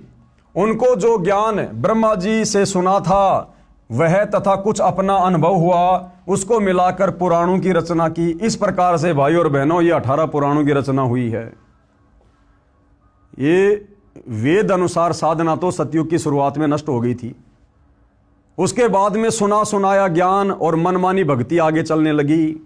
फिर आगे जितने भी बड़े बड़े साधु संत महात्मा ऋषि हुए हैं, दुर्वासा जैसे, वशिष्ठ जैसे, विश्वामित्र जैसे, मार्कंडे जैसे, इन लोगों ने कुछ एक साधना तो थोड़ी बहुत वेदों से निकाल ली, और कुछ एक इन्होंने समाधि अवस्था में जो भी इनको अनुभव हुआ उसको मिलाकर गोल मटोल करके अपना अनुभव इन्होंने पुस्तकों के रूप में लिख दिया और समाज में पेश कर दिया, जिसको हम कहते हैं पुराण। तो भाइयों और बहनों, इन 18 पुराणों में जो ज्ञान वेदों से मेल खाता है, जो ज्ञान गीता जी से मेल खाता है, वो तो सत्य है, वो हमें स्वीकार्य है। और इन 18 पुराणों का जो ज्ञान वेद और गीता के ज्ञान के विरुद्ध है, वो किसी काम का नहीं है, वो कूड़ा करकट है।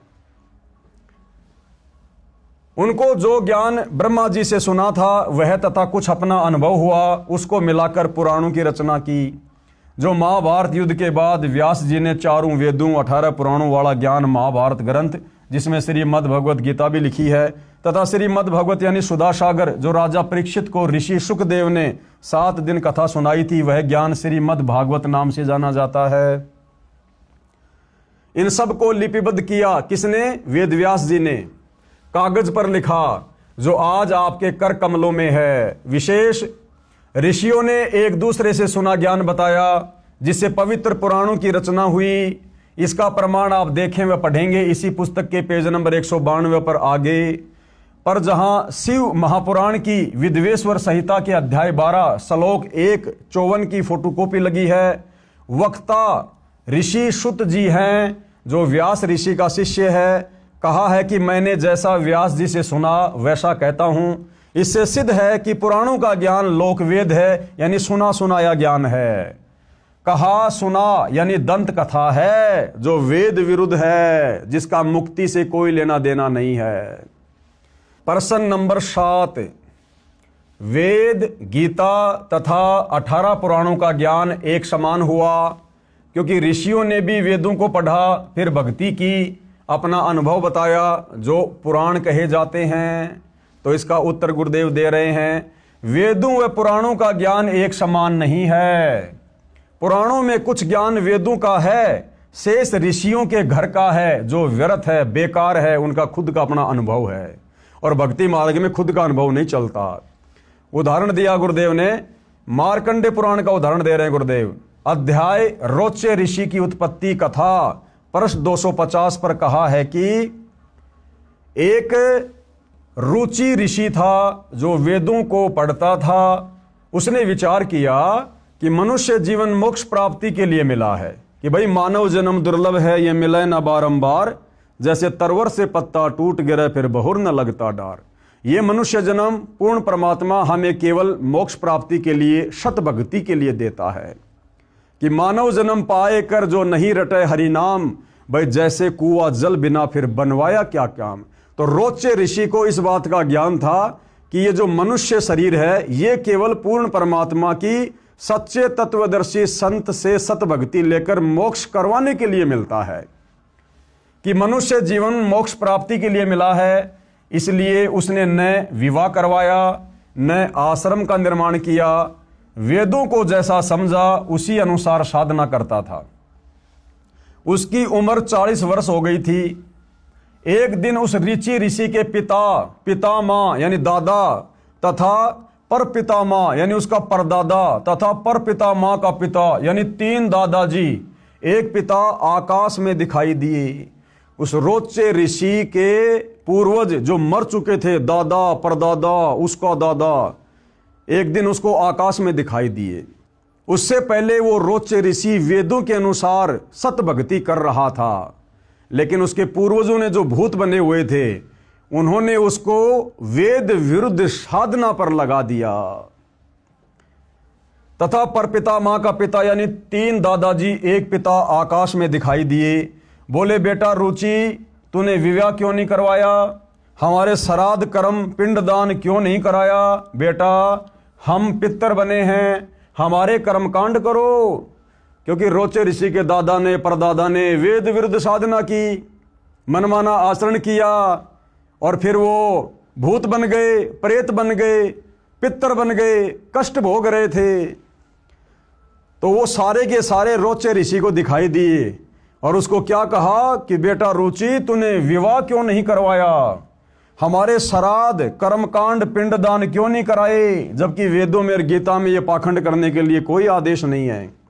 बेटा हम पितर बने हैं, भाई सत भक्ति करते, पितर क्यों बने, हमारे कर्मकांड करो। रुचि ऋषि बोला, हे पिता, हे पितामहे, वेद में कर्मकांड को अविद्या कहा है, यानी मूर्खों का कर्म बताया है वेदों में। श्राद्ध निकालना, पितर पूजना, यानी मूर्खों का कर्म बताया है, ये नहीं करना चाहिए। पितर बोले, बेटा ये सत्य है। वो पितर क्या कह रहे हैं कि बेटा रुचि, बिल्कुल वेदों में ऐसा ही लिखा है कि श्राद्ध नहीं निकालने चाहिए, ये पितर पूजा नहीं करनी चाहिए, कोई भी कर्म कांड नहीं करना चाहिए। पितर बोले, बेटा ये सत्य है कि वेदों में कर्मकांड यानी भूत पूजा, पितर पूजा, देव पूजा को अविद्या यानी मूर्खों की साधना कहा है। आप जिस मार्ग पर लगे हो, वो पूर्वज कहने लगे कि बेटा रुचि, आप जिस मार्ग पे लगे हो ना, जो वेदों के अनुसार साधना कर रहे हो, यह मोक्ष मार्ग है। बेटा हम बहुत दुखी हैं, हमारा कर्मकांड कर, विवाह करवाओ। चारों पितर भी ऋषि थे, इन्होंने वेद विरुद्ध भक्ति की, जिस कारण से पितर योनि में कष्ट उठा रहे थे, अपना जीवन नष्ट किया, अपने बच्चों को सुमार्ग छुड़वाकर, यानी रोचे ऋषि जो वेदों के अनुसार साधना कर रहा था, सुमार्ग पर लगा हुआ था, उन पितरों ने अपने उस बच्चे का सुमार्ग छुड़वाकर कुमार्ग में धकेल दिया। उसको डरा के, धमका के, लोभ लालच दे के कि पितर तेरा ये भला कर देंगे, पितर तेरा ये कर देंगे। और गुरुदेव कहते हैं वो पितर खुद तो भूखे मर रहे हैं, बता रुचि ऋषि का भला क्या भला कर देंगे। लेकिन उस वेद अनुसार साधना पर लगे हुए रुचि ऋषि को भी उन पितरों ने भ्रमित कर दिया और वेद विरुद्ध साधना पर लगा दिया, कर्म कांड में लगा दिया। रुचि ऋषि ने विवाह करवाया, एक पुत्र हुआ, उसका रोचे नाम रखा। अब इस कथा का क्या सार है, गुरुदेव हमें वो समझाना चाहते हैं। इस कथा का सार क्या है? रुचि ऋषि ने कहा कि कर्मकांड यानी पितर पूजा, भूत पूजा, देव पूजा को वेदों में गलत बताया है। पितर भी ऋषि थे, वेद याद कर रखे थे, पढ़ते भी थे, वे तुरंत मान गए कि वेद में ऐसा ही लिखा है।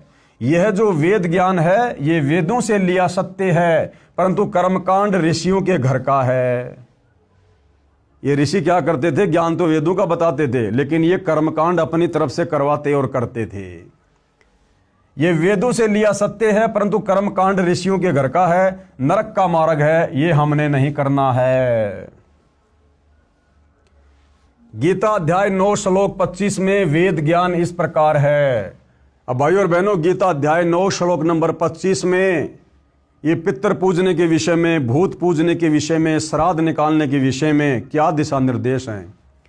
देवताओं को पूजने वाले देवताओं को प्राप्त होंगे, यानी जो लोग देवी देवताओं की पूजा करते हैं, जिन देवी देवताओं की पूजा करने के लिए गीता जी मना कर रही है, गीता अध्याय 7 श्लोक नंबर 12 से 15 में वेद मना कर रहे हैं, तो जो व्यक्ति देवी देवताओं की पूजा करेगा, मरने के बाद वो देवी देवताओं के लोक में चला जाएगा और उनका नौकर बनेगा, थोड़े बहुत समय रहेगा, फिर नरक में ठोक दिया जाएगा। और पितरों को पूजने वाले यानी श्राद्ध निकालने वाले, पिंडदान आदि करने वाले, ये पितरों को प्राप्त होंगे, यानी जहां उनके पूर्वज बैठे हुए हैं वो भी वहीं जाकर पितर बन जाएंगे, अपना जीवन बर्बाद करेंगे, यानी पितर बनते हैं। और भूतों को पूजने वाले यानी 13वीं महीना वाली क्रिया, अस्थि उठाकर गंगा में प्रवाह करना, श्राद्ध आदि करना, भूतों को प्राप्त होते हैं, यानी वो प्रेत बनते हैं। मेरा पूजन करने वाले मुझे प्राप्त होंगे। कौन कह रहा है? काल ब्रह्म कह रहा है कि मेरा पूजन करने वाले मेरे को प्राप्त होंगे। तो काल ब्रह्म की पूजा करने वाला कहाँ जाएगा? उसके ब्रह्मलोक में जाएगा। ब्रह्मलोक में जाने के बाद फिर वो जन्म मरण में आएगा। तो 21 ब्रह्मांड में भाइयों और बहनों काल तक की पूजा से मोक्ष नहीं है। ये सारी बातें कहाँ लिखी है?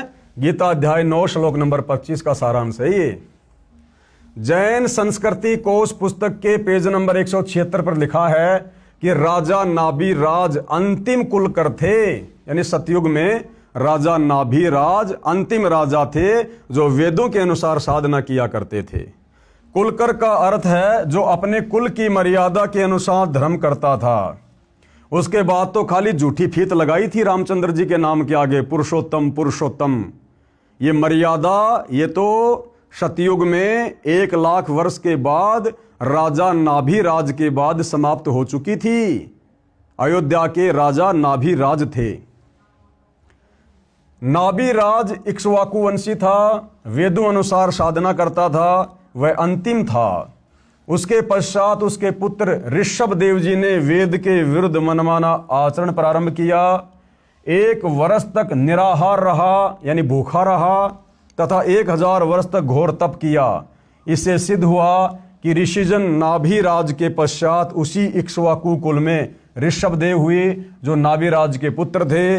वे उसी समय से ही शास्त्र विधि त्याग कर मनमाना आचरण करने लगे थे, यानी वेदों के विरुद्ध साधना करने लगे थे।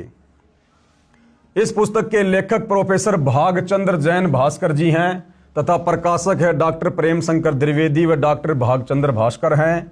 इस पुस्तक के पेज नंबर 175 से कुछ अंश इस प्रकार है। इस तरह ऋषभ देव जी के विषय में निष्कर्ष रूप कह सकते हैं, ऋषभ देव के पुत्र मरीचि यानी भरत के पुत्र को पुराण में वैदिक धर्म का प्रवर्तक माना गया है। यही मरीचि जैन परंपरा में आगे चलकर महावीर यानी वर्धमान बना। पेज नंबर 175 से 177 से कुछ अंश जो इस प्रकार हैं। अब भाइयों और बहनों, वो मरीचि वाली आत्मा जिसने सतयुग में अपने दादा ऋषभ देव से नाम उपदेश लिया था, जो ऋषभ देव वेद विरुद्ध साधना किया करता था, और वही मारीची वाली आत्मा आगे चलकर महावीर जैन बना, जैन धर्म का 24वां तीर्थकर बना। अब सतयुग से वो मारीची वाली आत्मा किन किन योनियों में कितने कष्ट उठाती हुई आगे बढ़ी। 20 करोड़ बार गधा, 30 करोड़ बार कुत्ता, 10 करोड़ बार हाथी, कभी नपुंसक बना, कभी पेड़ पौधे की योनियां प्राप्त की, कभी वो बिल्ली बना, कभी देवता बना बीच बीच में। यानी कैसी कैसी दुर्गति उस मारीची वाली आत्मा की हुई, जिस मारीची वाली आत्मा ने ऋषभ देव से उपदेश लेकर भक्ति शुरू की थी। तो भाइयों और बहनों, वर्तमान में जितने भी जैनी हैं तो इनका क्या हाल होगा अगर इन्होंने सतगुरु रामपाल जी को अपना गुरु धारण करके और ये शास्त्र विधि अनुसार सत भक्ति शुरू नहीं की। तो भाइयों और बहनों, उस मारीची वाली आत्मा का फिर आगे चलकर क्या हुआ, वो सारा का सारा इतिहास हम कल रात्रि 9 बजे इसी पवित्र पुस्तक से, जिसका नाम है हिंदू साहिबान नहीं समझे गीता वेद पुराण, जो परम पूज्य परमेश्वर सतगुरु रामपाल जी ने अपने कर कमल से लिखी है, कल रात्रि 9 बजे दास के Facebook page Pawan Das is live पर सभी भाई बहन लाइव जुड़िए। आगे का संदेश हम कल समझेंगे। तो आज के वीडियो में केवल इतना ही। गुरुदेव भगवान हम सबको आशीर्वाद दे, हमारा मार्गदर्शन करें। बंदी छोड़ सतगुरु रामपाल जी भगवान की जय हो।